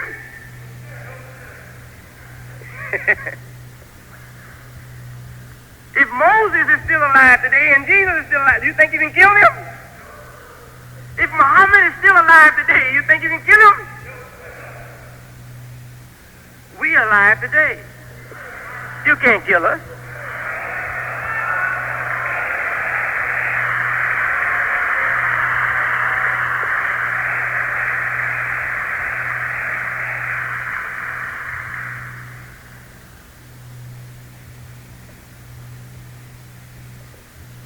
the driving force of all the righteous behind us, are with us today.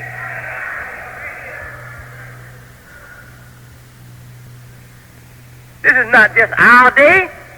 This is Abraham's day, Moses' day, Jesus' day, Father Muhammad's day. This is the day of all the righteous.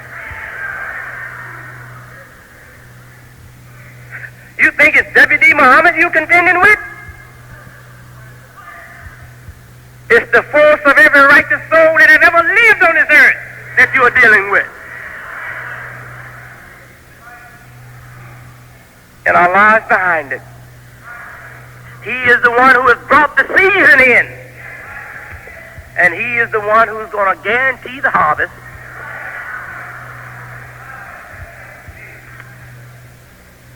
Complain all you want. Scheme all you want. Your schemes are going to backfire against you. And your complaints are not going to make me feel in any way discouraged. Why waste their time? Dear beloved brothers and sisters, we are building human life back again as it should be built, as Allah created it the first time.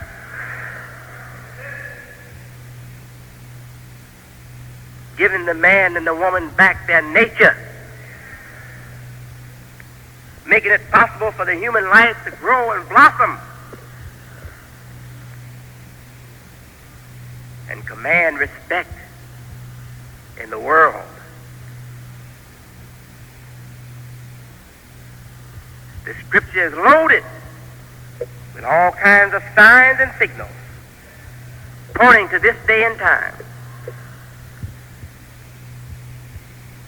There are wise people of the Christian religion and of the Jewish religion and of Islam that have seen signs in this community in Chicago and throughout the United States and other places under this leadership. They have seen signs that this is a divine work, that Allah has blessed this community, that Allah has guided this community. And they know that a new sun is rising.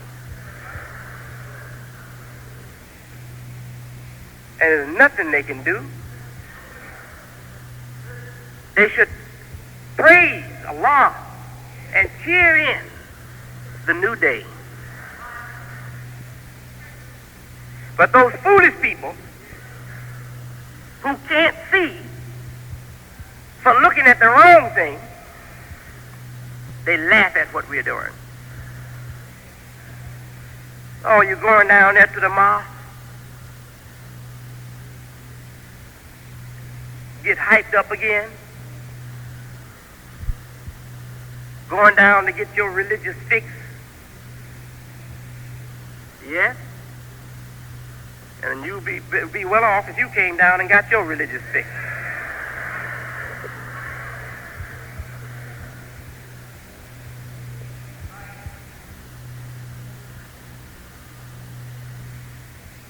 The world of confusion that we are living in the streets, it gets us souped up, takes us out of our natural conscience, make us become drunk and high on the temporary things of this life. And they laugh at you for coming here to get sobered up. You come here to get sobered up, to get an injection that will give you a protection against the drunken influences of the society. But a certain once well-respected man referred to your coming to here and to churches and synagogues too as one coming to get a religious fix.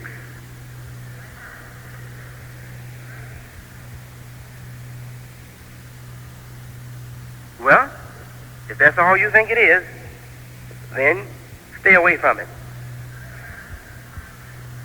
Stay away from it. Dear brothers and sisters, the wisdom of God is so much above our little sense that we can't see the wonders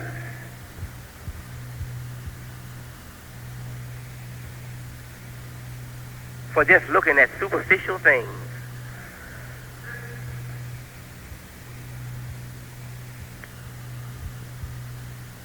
The human life is not a life that's so simple, a simple life like putting a wheel back on an automobile or fixing a flat tire. The human life is a very complicated thing. Your life is made of so many complicated powers and influences and whatnot. And if you don't have a knowledge of human nature, you will miss the great wisdom. Those with knowledge of human nature, they can appreciate what we are doing.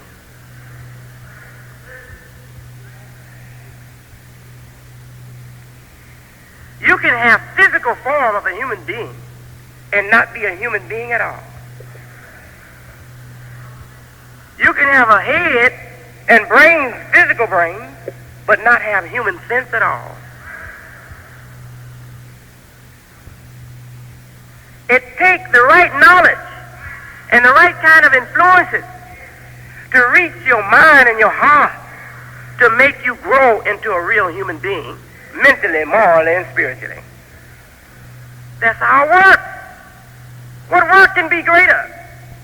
No work can be greater than that work.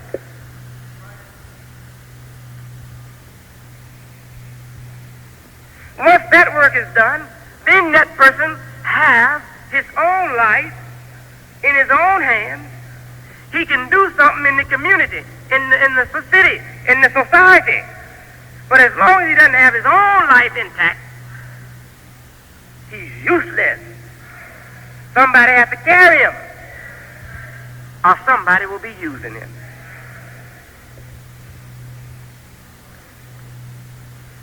How these people who boast of having knowledge, who have flowery speech, very good English, eloquent, articulate, and yet so dumb, I don't understand it.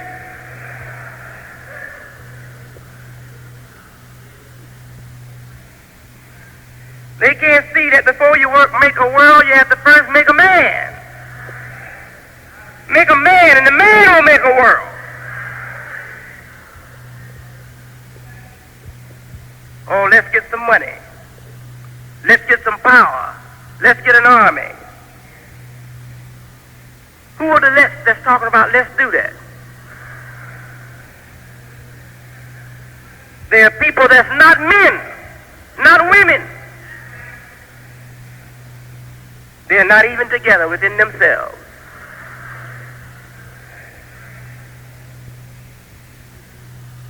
Their bowels in their head, and their brains are where their bowels should be.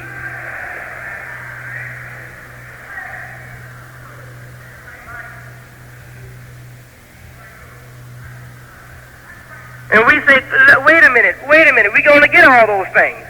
We're going to get better living conditions. We're going to get better jobs. We're going to get businesses. But wait a minute, man, let me put your brains back down there up here where they belong, and put your bowels back down there where they belong. I ain't going to wait for that. I want to see something right now. Looking through his bowels, talking about he want to see something right now.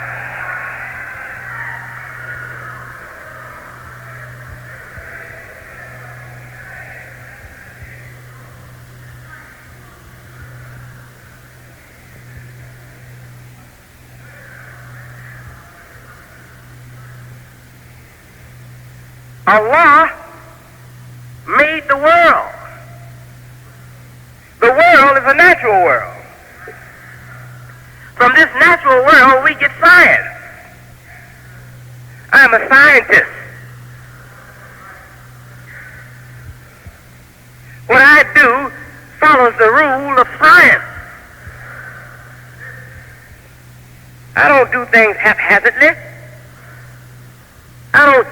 in there. I do things in steps and in stages. I follow the guidance of God.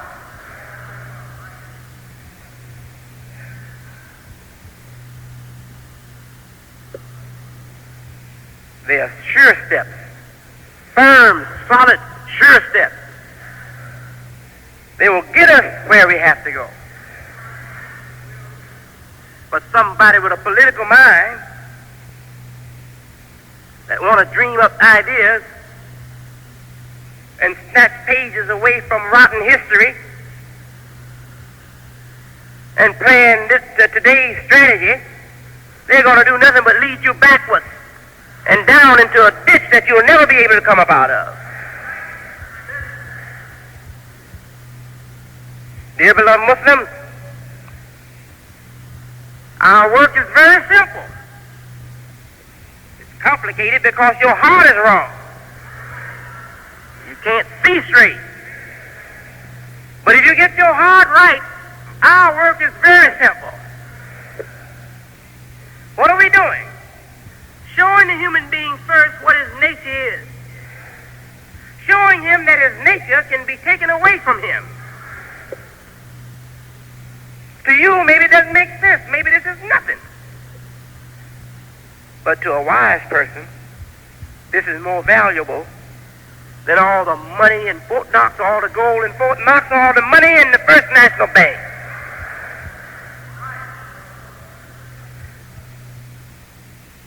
Your nature can be taken away from you. But if you be taught your nature, you can keep your nature. And nobody can take your nature away from you.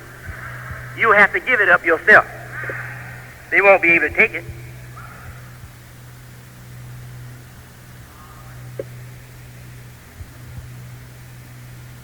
We have been taught that the Caucasian, in the past, that we were taught that the Caucasian was a devil by nature. Well, I'm telling you, and I've been telling you for over a year or so, the nature itself can be taken away. Every child is born with a Muslim nature. Doesn't this world take away that nature? With its lies, its filth, its corruption, doesn't it take away that nature? So that tells you that we are born with a righteous nature, we are born with a Muslim nature, but the world takes our nature away.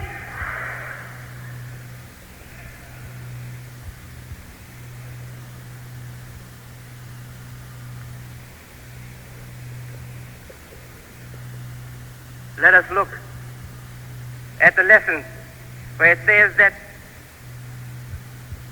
the original man is the Asiatic black man, owner, maker, cream of the planet Earth, father of civilization, God of the universe. The same teacher said, and the devil fooled them when they were little babies.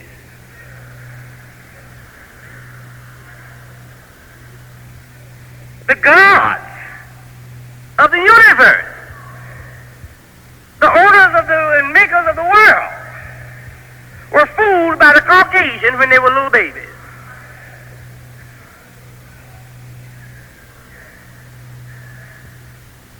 So why does he act other than himself? Say because he was fed the wrong kind of food. This is what Master Farrar taught. The second resurrection and the first resurrection. What I mean by that, we have the same knowledge that those claim that they have, or I don't know what they're claiming really.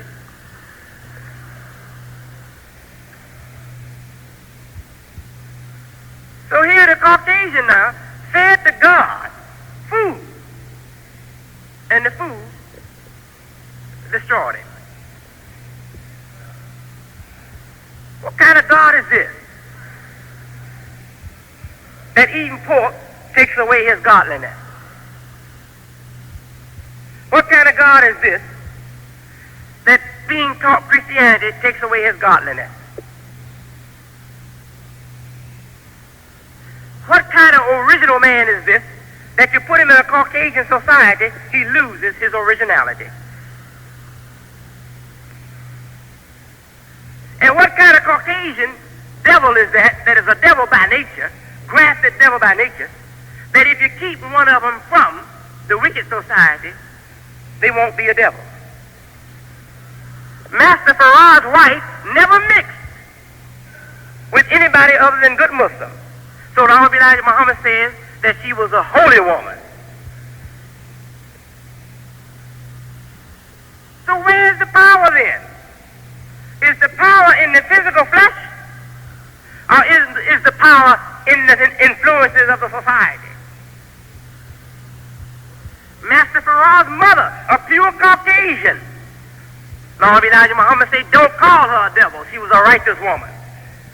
Say she never mixed with any of the unrighteous people. So if not mixing with unrighteous people will keep Caucasian flesh righteous, then that tells me the influences are stronger than the flesh. And if mixing with the Caucasian bad influences will make a black god, a black devil, that tells me the influences are stronger than the black flesh.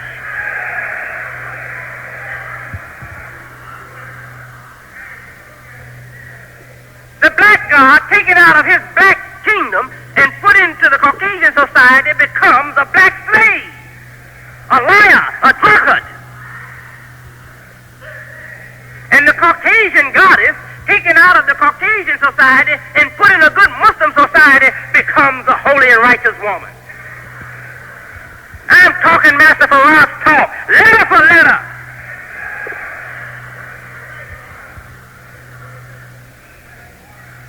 Am I giving his word letter for letter?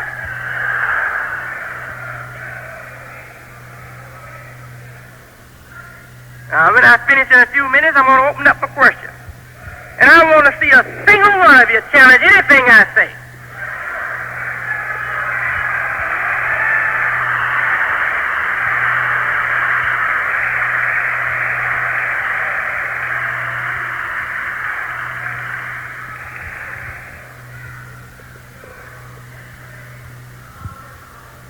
Those people that you listen to who are criticizing me, if they had the sense that I have in one hair that's on one of my toes, they wouldn't criticize me.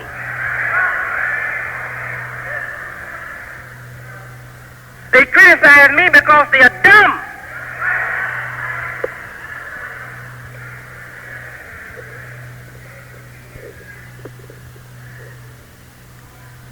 Master Farah didn't come here to beautify as much as he came here to destroy.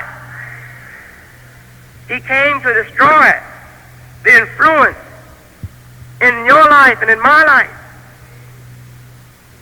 from Caucasian racist mentality.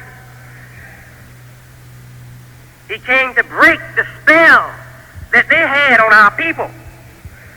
That was his main job. The Honorable Elijah Muhammad called him a Christ once. He said, you know what Christ means? It means a crusher. He said he came to crush the wicked. So one coming to destroy, if that's his main job, then someone has to come up behind him and build up.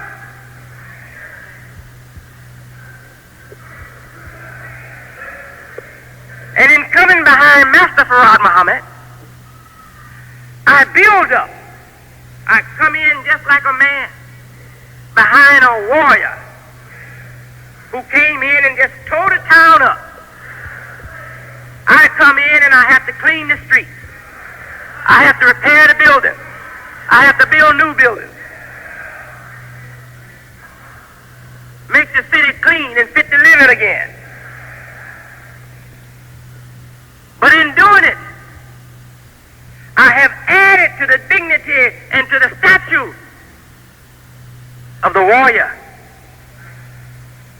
For if his town was left war-torn, what credit would that be to him in history? That he just made war, made a lot of trouble, and tore up everything. All praise is due to Allah, that Allah blessed W.D. Mohammed to be a builder.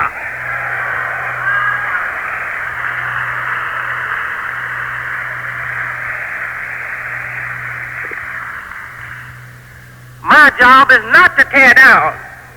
My job is to build up. I tear down because of a necessity. Master Farad Muhammad, he built up because of a necessity. His job was to tear down. And the building he did was just because of a need. He had to do it. But he didn't come to build, he came to tear down. I didn't come to tear down, I came to build. But of necessity, I have to tear down sometime.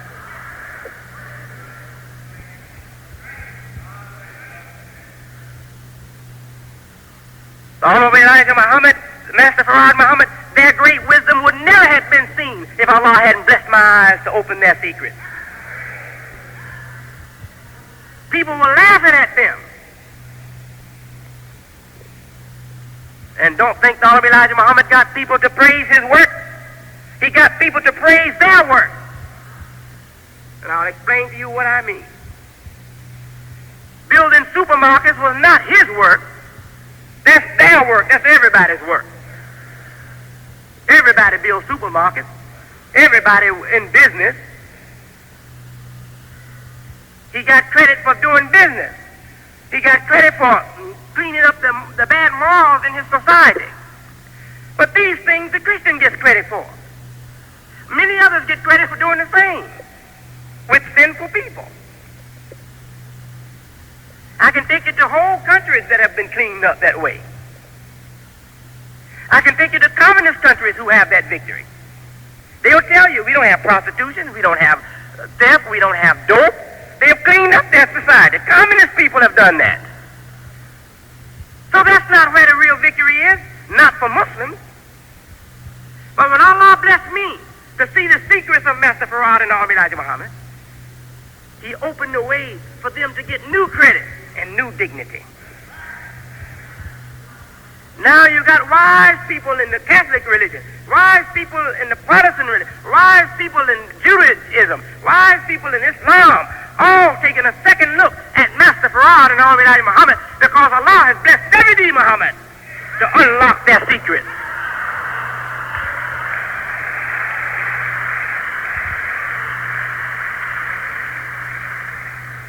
Oh, I ain't gonna follow him. He's trying to discredit the master. He's burying the master. I'm burying him as a leader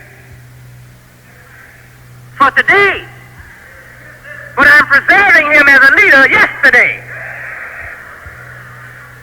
He was a leader yesterday, and he will always get the credit for being a powerful psychologist and a great reformer. I'm not burying him. He stands. Look around here. Do you see me trying to put my picture up? Honorable Elijah Muhammad's picture is up more than mine. I like to see you loving him because he did a great work. But I wouldn't like to see you follow him because his leadership is up. His day is out.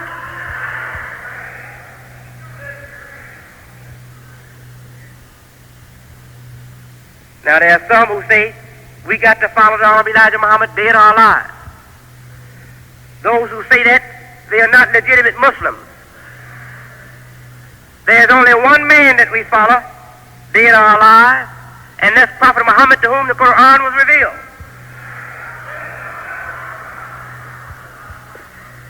And we don't follow him because he was black or white or purple.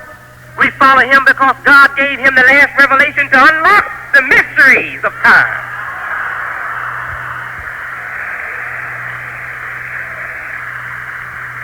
We follow him because he brought that last light that made the light complete, the religious light complete. And when we follow him, we follow all the prophets. That's why we follow him. But how can we follow the Honorable Elijah Muhammad and follow all the prophets? When the Honorable Elijah Muhammad, his talk was limited to the dignity of one people. And Allah has created all people, and he wants all people to be in dignity, or to have dignity. So how can we follow the Honorable Elijah Muhammad? His time was limited. And he told you, Harry, the time is limited.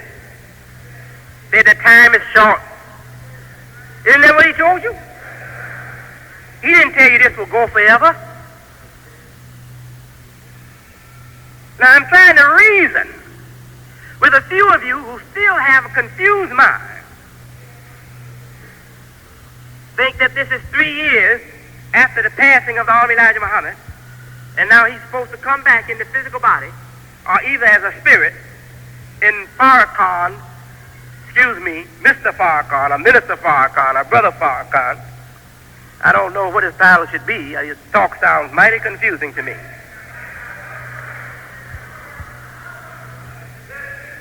Or in Mr. Solace, as one called himself Solace. He sent letter to every masjid, all the imams, telling them to hurry and join on to their own kind. Follow Prophet Solace, the return of all of Elijah Muhammad in the spirit, and send your donations to such and such number.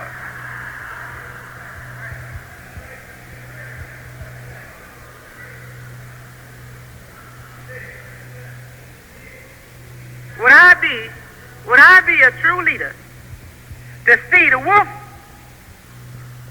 coming for the young sheep and not warn the herd? No, I wouldn't be a true leader. I've been looking and wondering what colors these people had. And I didn't want to come out too soon and say something for fear I might have misjudged. But I've heard enough now.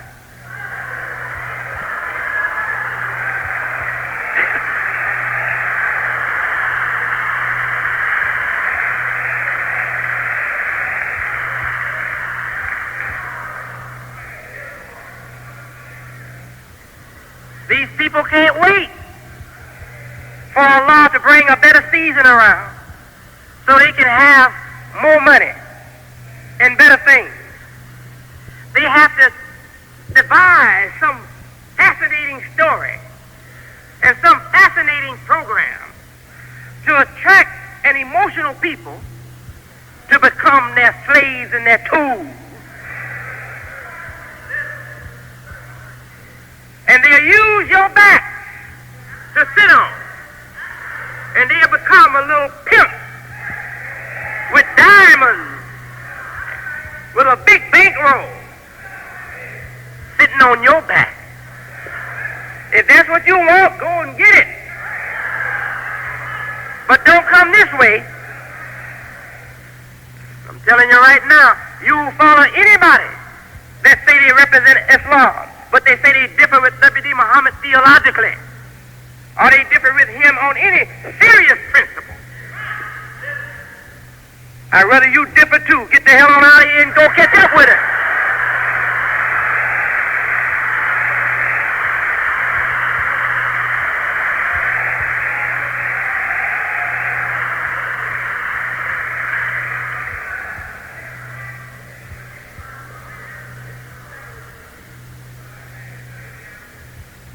Dear beloved brothers and sisters, simple truth is too much for a fool and a blind fool at that to understand. I can tell you 2 sentences, and they'll start working in your life as influences to do more good in making you prosper in every way than what those other people will say to you in 50,000 years.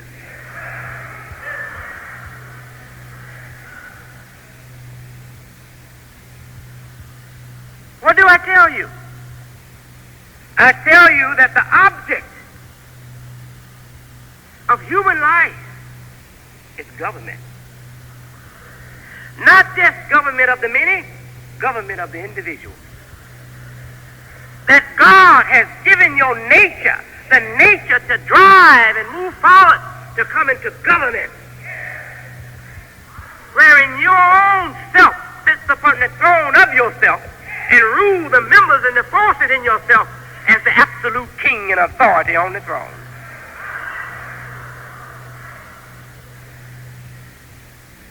And that you cannot exist alone, you must come together with your other brothers and sisters and form a collective government. And that collective government must have one authority over it.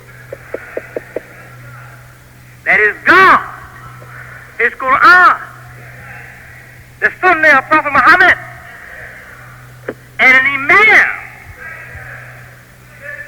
Because God won't speak to you through any vision or through any spooks.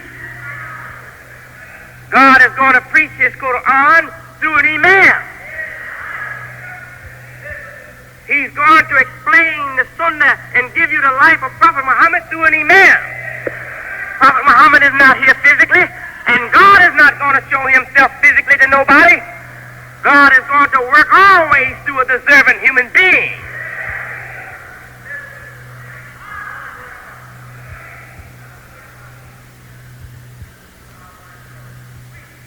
The fools can't understand the wisdom.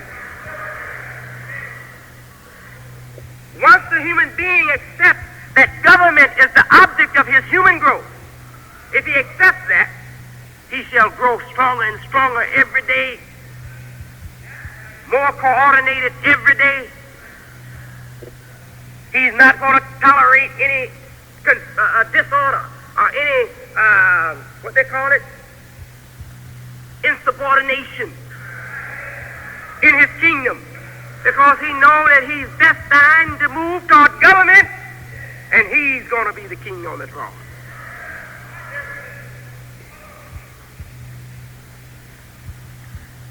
What else have I told you?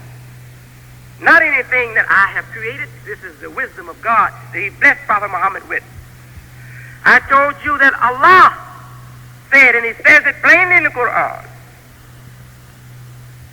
that He has not created men nor jinn for anything except His worship.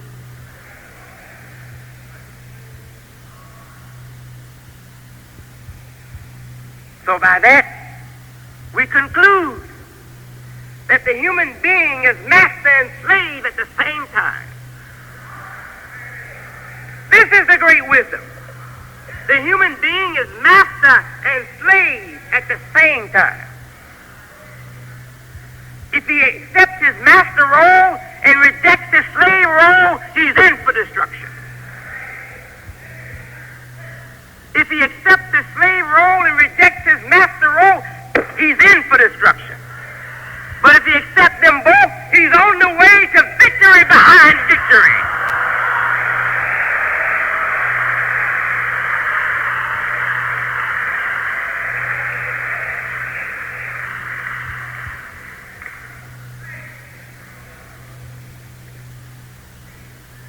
Give yourself totally to Allah as His willing slave servant, and accept responsibility over your own self as master. And don't let your hand, your feet, your heart, or nothing speak to you in any disrespectful way. Say, shut up, I'm the master.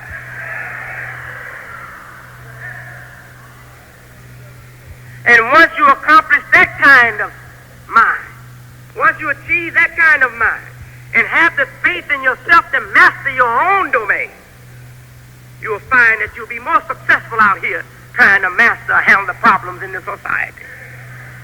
Any person can't handle himself, he can't handle the world. People out here want to be leaders.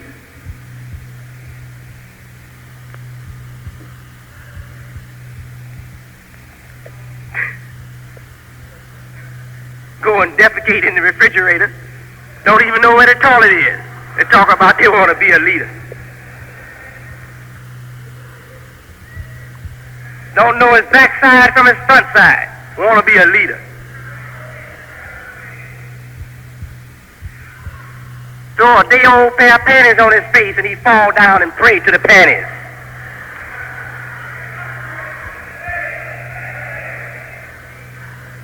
Where can they lead anybody?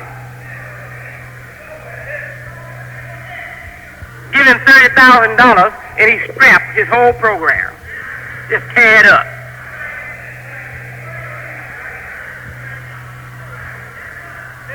Prophet Mohammed said, give me the sun in my right hand and the moon in my left, and never will I desert this mission.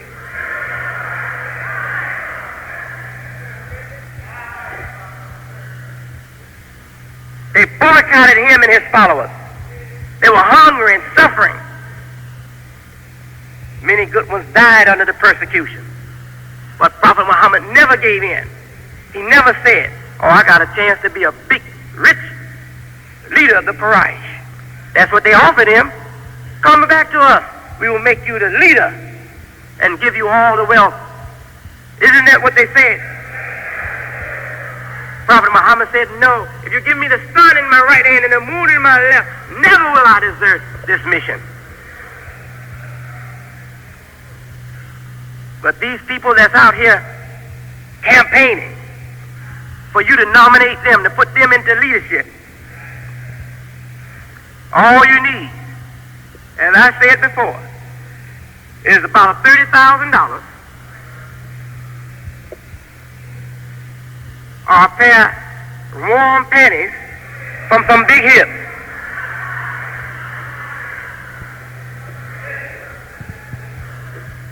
Money and sex, that's all they know. That's their God. Money and sex, their God.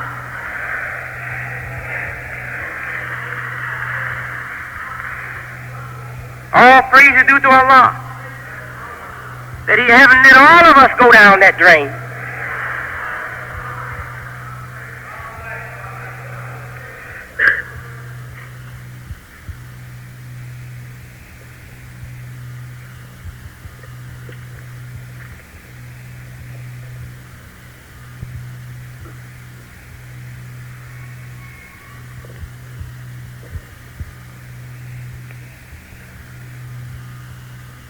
If Allah bless us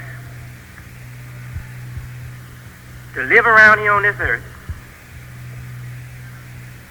for just a few more years or a decade or so,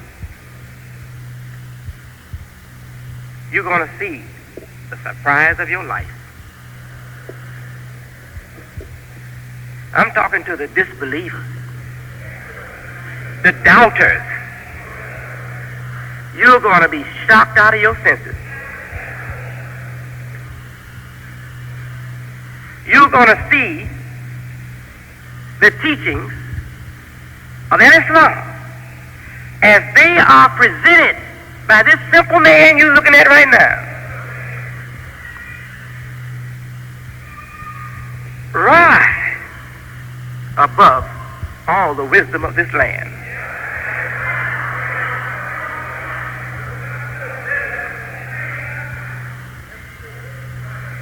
The wise people are looking at it right now. They're studying it right now. And believe me, they've already started using some of it. In time, it's going to replace the old knowledge.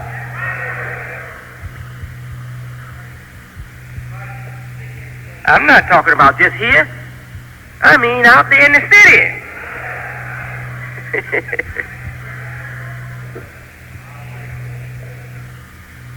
But it's going to take time.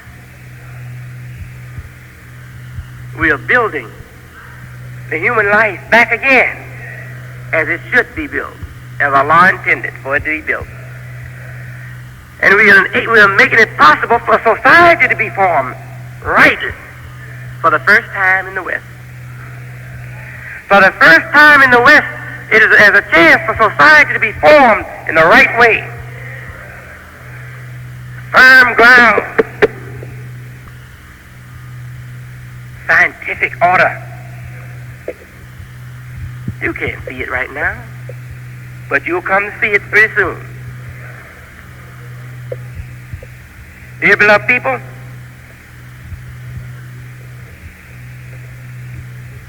I could tell you about the forces of trouble in the world, but why should I talk about those small things in the face of this big thing. I could tell you that jobs are scarce, the economy is bad all over the world, times are not going to get better before they get worse. I could bring you that old doomsday message, but I'm not doomed. I see light and victory. So why should I preach to you doomsday message? Tell you that the jobs are scarce and they ain't gonna get any better. That things are bad in the world. America's in for a fall and never will rise again.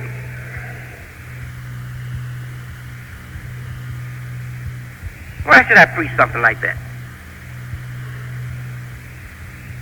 Do I want America to fall and never rise again? If I do, I should be telling you where to go. And I don't hear those doomsday preachers telling you where to go.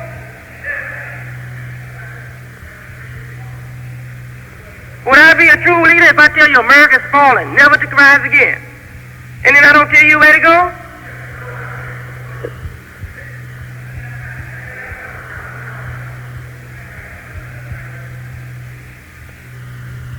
America can fall as much as she want to fall. Allah has given me a hand and a grip to catch it and bring it back up.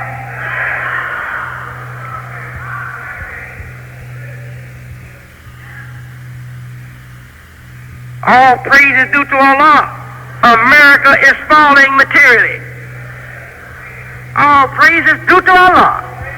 That's the greatest blessing we have had in the United States, from within the United States, in the whole history of the United States. The United States began with people just wanting material comforts. They were working for a material heaven on earth. All praise is due to Allah. America is reaching the time now, has reached the time, wherein it knows that it can't enjoy no material paradise on earth. I thank Allah that jobs are scarce. I thank Allah that business is not booming, that industry is slowed down. That's a blessing on America, not a curse.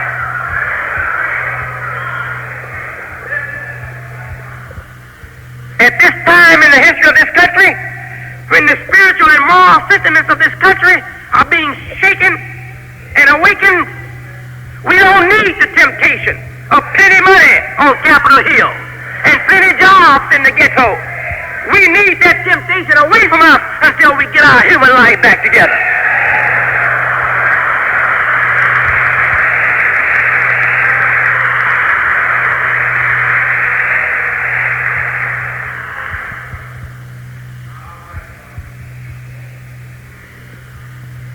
But those that don't know how to read the signs of Almighty God,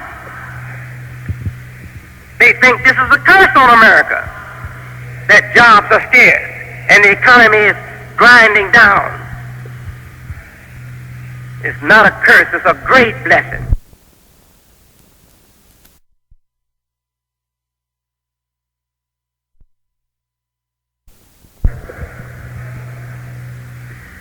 It's forcing people who have known nothing but material comfort. It's forcing them to accept the fact, the reality, that ain't no one fat cat gonna live on this earth while many cats go lean.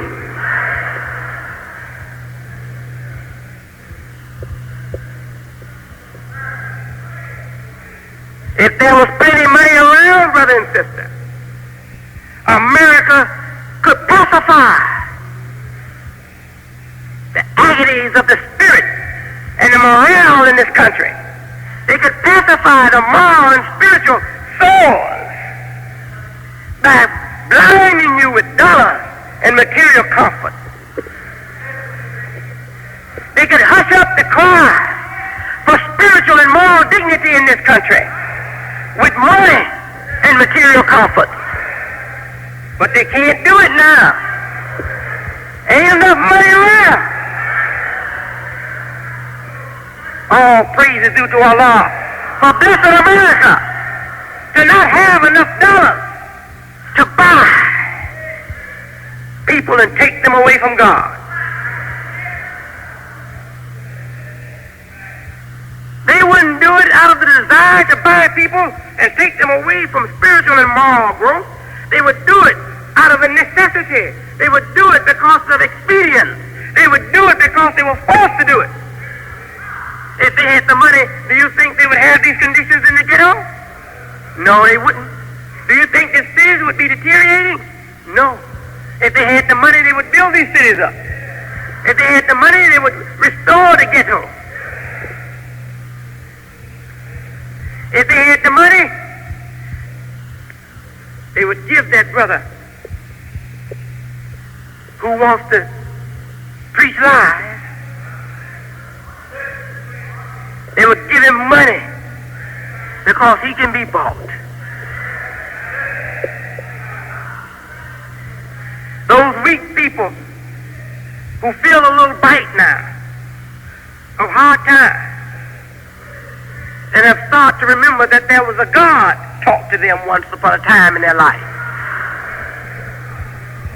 If America had enough money, they would take the bite off that brother or sister, and he would forget that God was once in his life.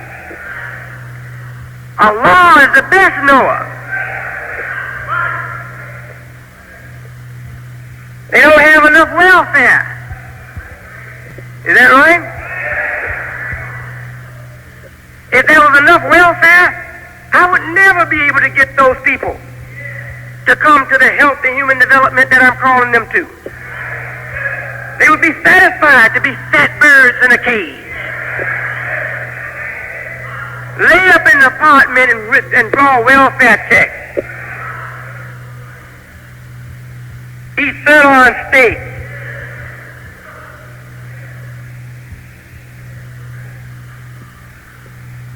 Buy a lot of old hot mink coats, alligator shoes, ride around in a cat light on welfare.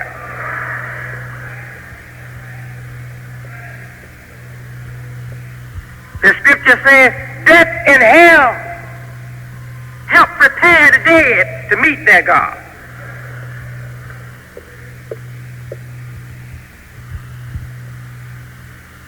That's a saying there from a wise, one of old. He saw how God, when he get ready to bring about a change, he affects everything so that everything favor the change he wants to bring about.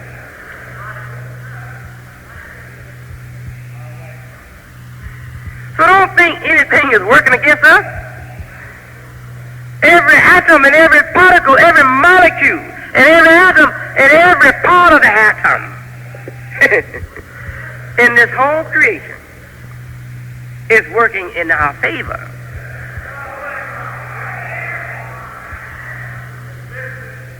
Even the man that comes out and say the chief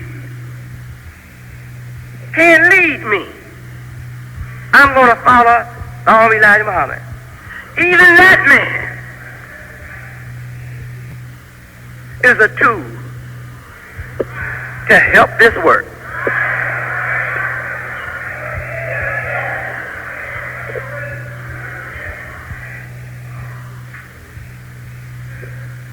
You know, a tool, it suffers, but the work progresses.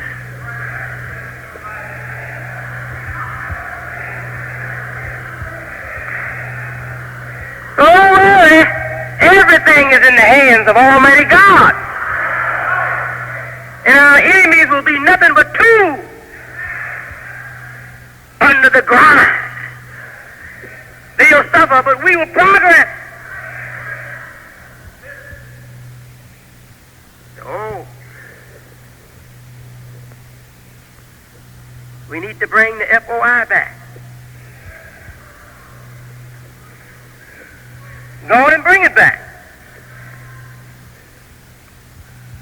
If that's what you want, bring it back. You won't bring it here.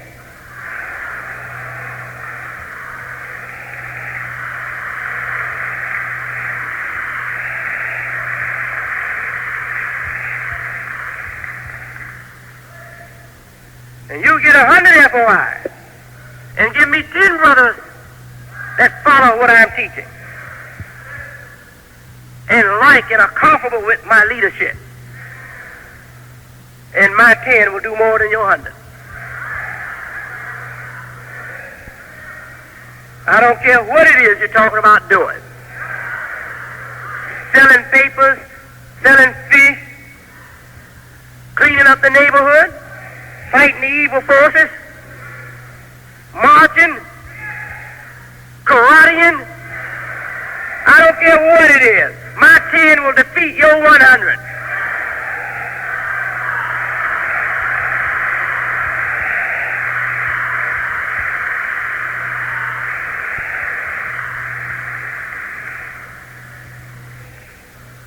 Your 100, they're going to be self-defeated. My 10 are going to be together.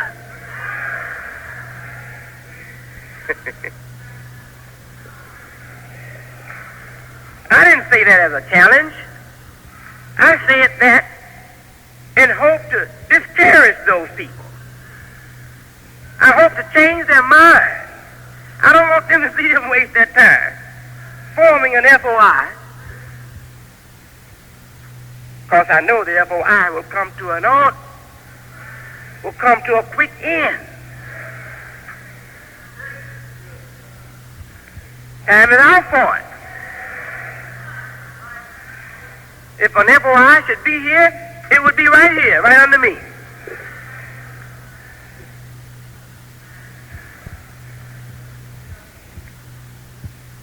Don't join anything like that. Don't support it. For yourself, the good of yourself and your family, and all of us, stay away from them. Let them do their thing to themselves, and you just stay completely away from them. Don't go to their meetings. It'll mean nothing but trouble. You go to their meetings, you get dissatisfied, they get dissatisfied. You may become angry, they become angry. There's a clash, everybody embarrassed. We know where they stand now. Before I didn't know. Minister Farrakhan, he embraced me back there, right back here. The last time he was here. He spoke here, he said we won't let him talk. We who? It's not me. Every time I see him, I invite him to talk. Whenever he's here, I tell him to talk. The last time I talked to him, he said he wanted to go back to New York, he thought. I said, go back, I'll go with you. And I'll show the New York people that I support you. Not that I thought I needed him in New York, but I thought he needed.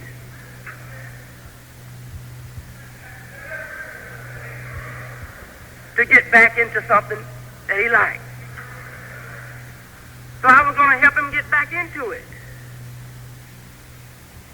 He never came back to me and told me anything. But he's out there trying to make people feel sorry for him. I'm persecuted like Malcolm was. I'm going on the same parallel. Won't the people think we want to kill him? I don't want to kill him. To tell you the truth, sometimes I want to go to him and ask him, say, brother, you haven't told me your financial condition, but if you need any money, I got something to share with you. I honestly have felt like doing that. And right now, if I thought he was in financial bad condition, that he and his wife and children were suffering financially, if I thought that he would accept it from me, I would gladly offer him some money. I don't want to see the brother suffer. I want to see him comfortable. but I don't want to see him pampered like a pimp.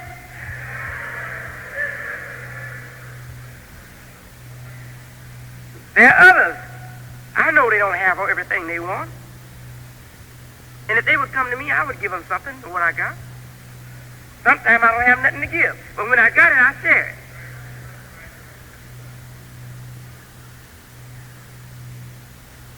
But I look at them and I wonder. I don't go to them, you know why? Because my mind tells me, say, look, if they were really in need, they would sell their Mercedes-Benz.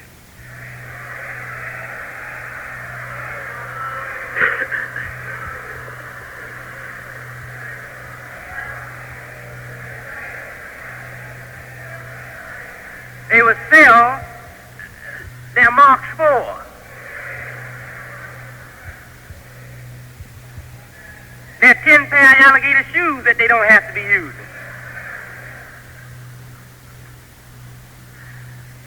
Their extra house that they don't have to be having.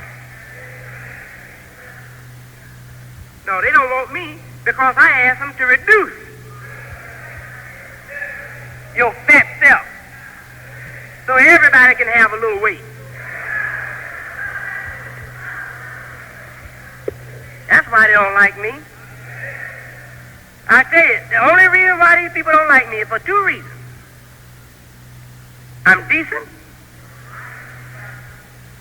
and honest. They want to be indecent and dishonest.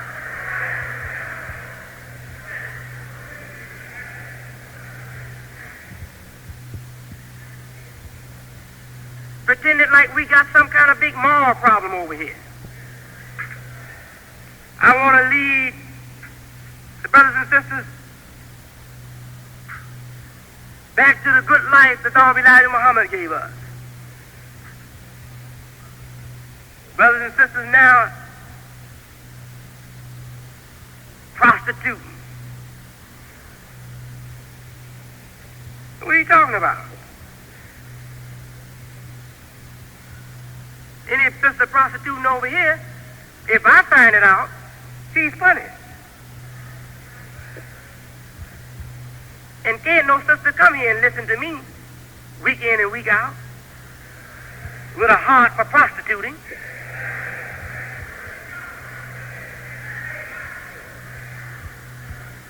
So what he's doing, he's talking about he's going to clean up. Maybe he's hiding some prostitutes that we haven't seen.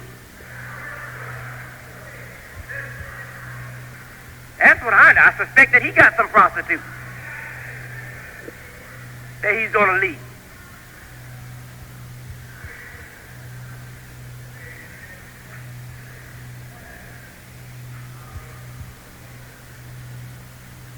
Want to charge me with the weakness and filth that is on them.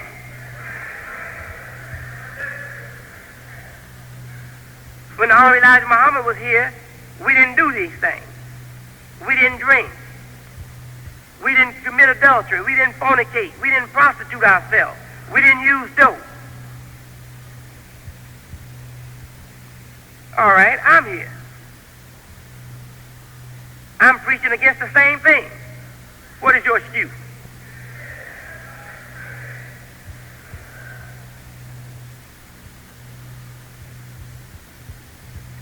Anybody who said they were following the Imam Elijah Muhammad and they didn't drink, prostitute themselves, or use dope, and then just because I come into the leadership and say the Imam Elijah Muhammad is not the leader of this day and is not a messenger or not a prophet of God, and they certainly now change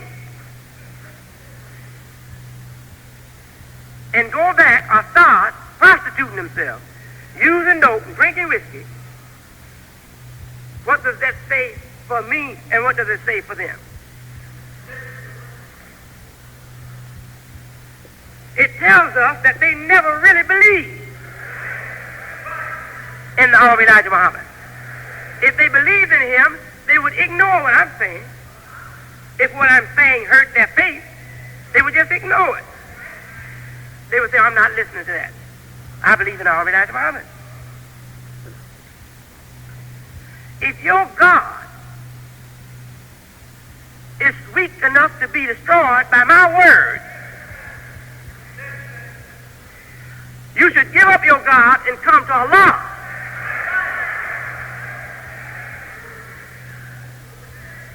That's exactly what Minister Farrakhan and others with him are accusing me of.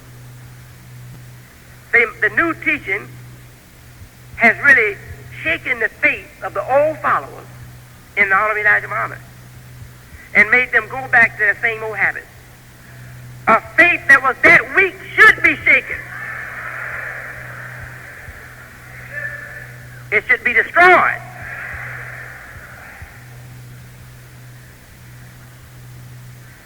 But don't believe them. That's not the whole story. When I came into office, I came in fighting prostitution, fighting dope pushers.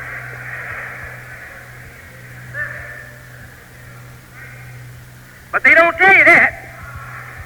They don't tell you when the chief took his position, many of us ministers of the Honorable Elijah Muhammad were dope pushers,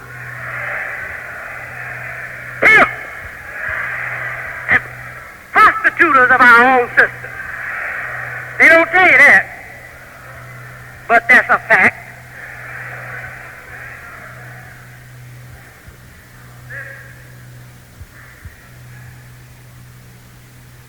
I know you're tired and we have to go home.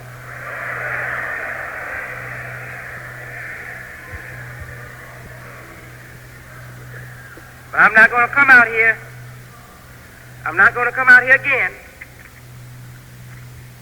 to tell you to look out for Farrakhan or for Solace or anybody else. From here on out, you're on your own. If you want to follow them, you're on your own.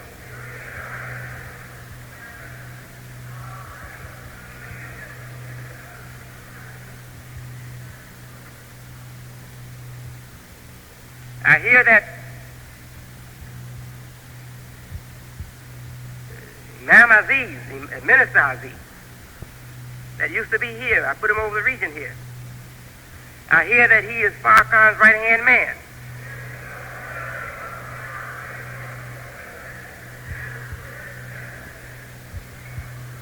Well, that's okay. I know he never was my right-hand man.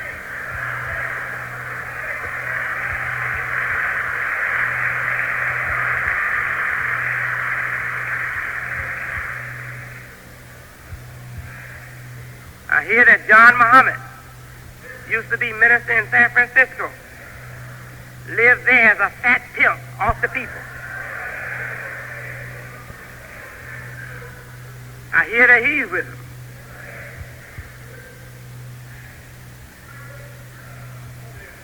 Hear that Jeremiah used to be over Philadelphia and East Coast.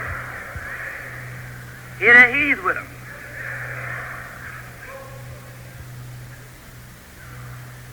I hear they have Muhammad Ali going like a pendulum from their side to this side.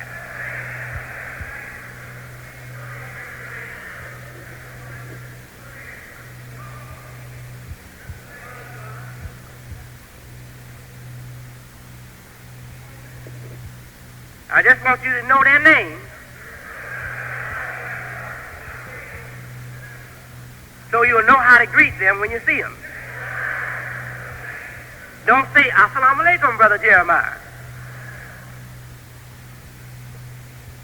If he speaks to you, say salam. Where do I get this from? The Holy Quran. Prophet Muhammad taught us that when we meet the ignorant people, and they are certainly ignorant by their own decisions, say to them, salam. It didn't say to them, assalamu alaikum. It said, say to them, salam. Assalamu alaikum is the greeting for a member of the society you belong to. A brother who believes as you believe, and a sister who believes as you believe, you say, assalamu alaikum. But people who claim to believe, but have proven by their own actions that they don't, when you meet them, just say salam. If they say, assalamu alaikum, brother, say salam. Don't say brother. How can you be a brother?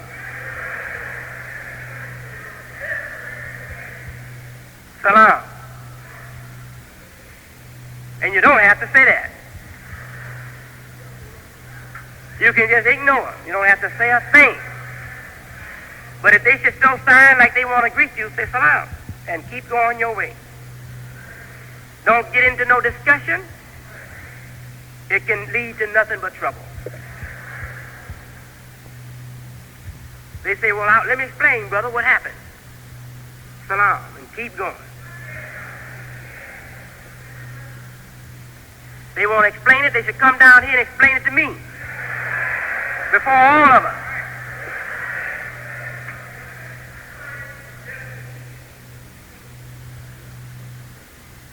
Now I hear they're coming out in the magazine. Newsweek is preparing to do a major story on Minister Farrakhan and his new movement that he's calling Elijah Muhammad Memorial Society.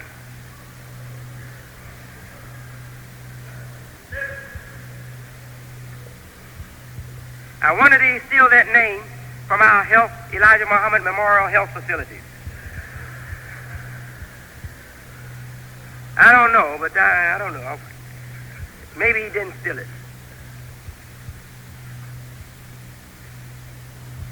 He's organizing a movement just to remember the Honorable Elijah Muhammad. As long as I'm on earth, nobody can forget the Honorable Elijah Muhammad. I'm his own flesh and blood son.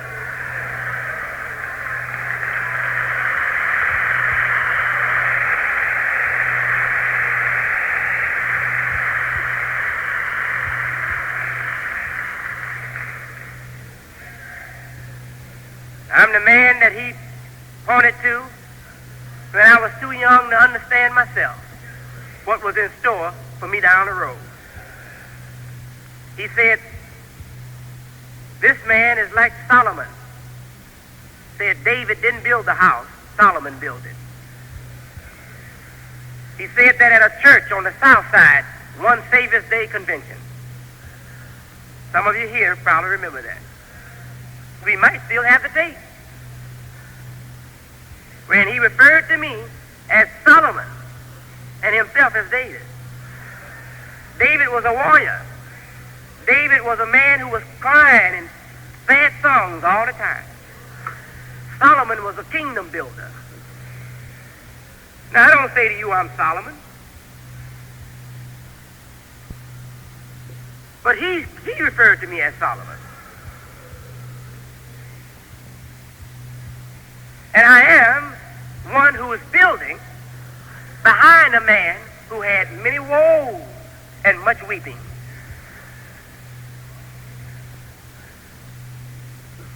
But I don't say I'm a Solomon. I'm not. Solomon is one who taxed his people heavily, and I tax my people very lightly.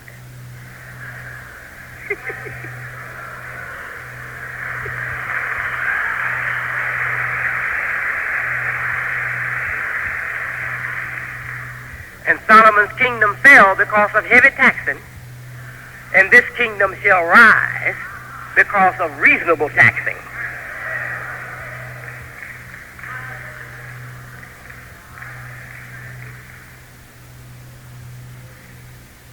He said, if anybody can prove to him that the Honorable Elijah Muhammad would have chosen me to be the leader, that he'll throw his hat in right now and follow me.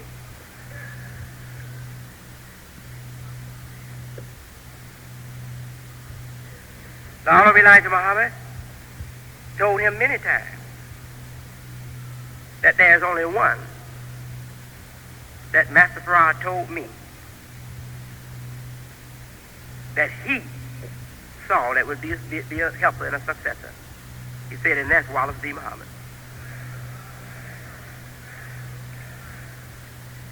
And Minister Farrakhan himself said many times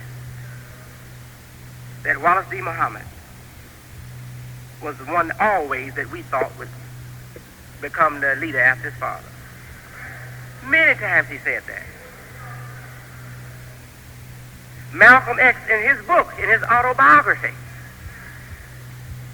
he didn't even hide that. He said that the Honorable Elijah Muhammad said after 40 years, at the age of 40, Wallace Muhammad would come into his leadership. Maybe I'm not giving his exact words, but that's what the meaning is. That at the age of 40, I would come into my leadership. Read the autobiography of Malcolm X.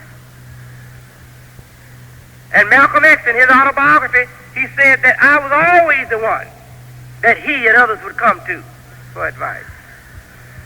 That's way back there, before the great secrets was opened up to me.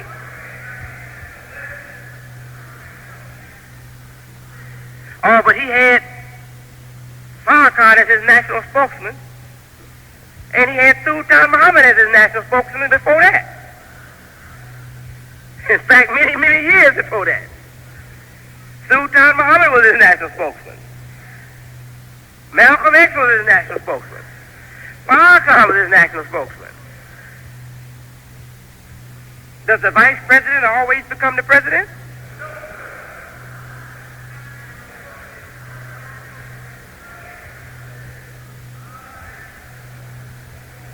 When real leadership is needed, we don't want it from a vice president.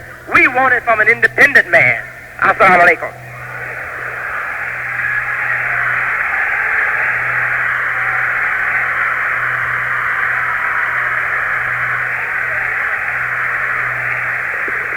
Takbir. Takbir.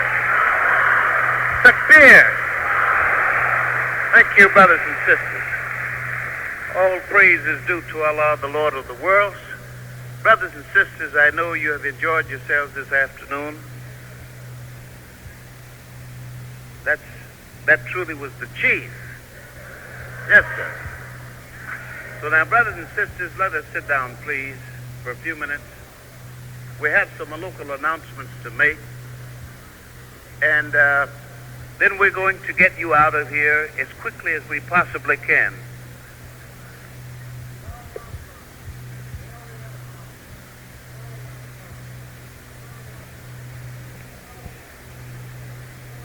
Now, I still have a note here that a Caprice station wagon, white and brown, with the license plates KT3559. Your lights are on, so you can go out immediately and turn your lights off.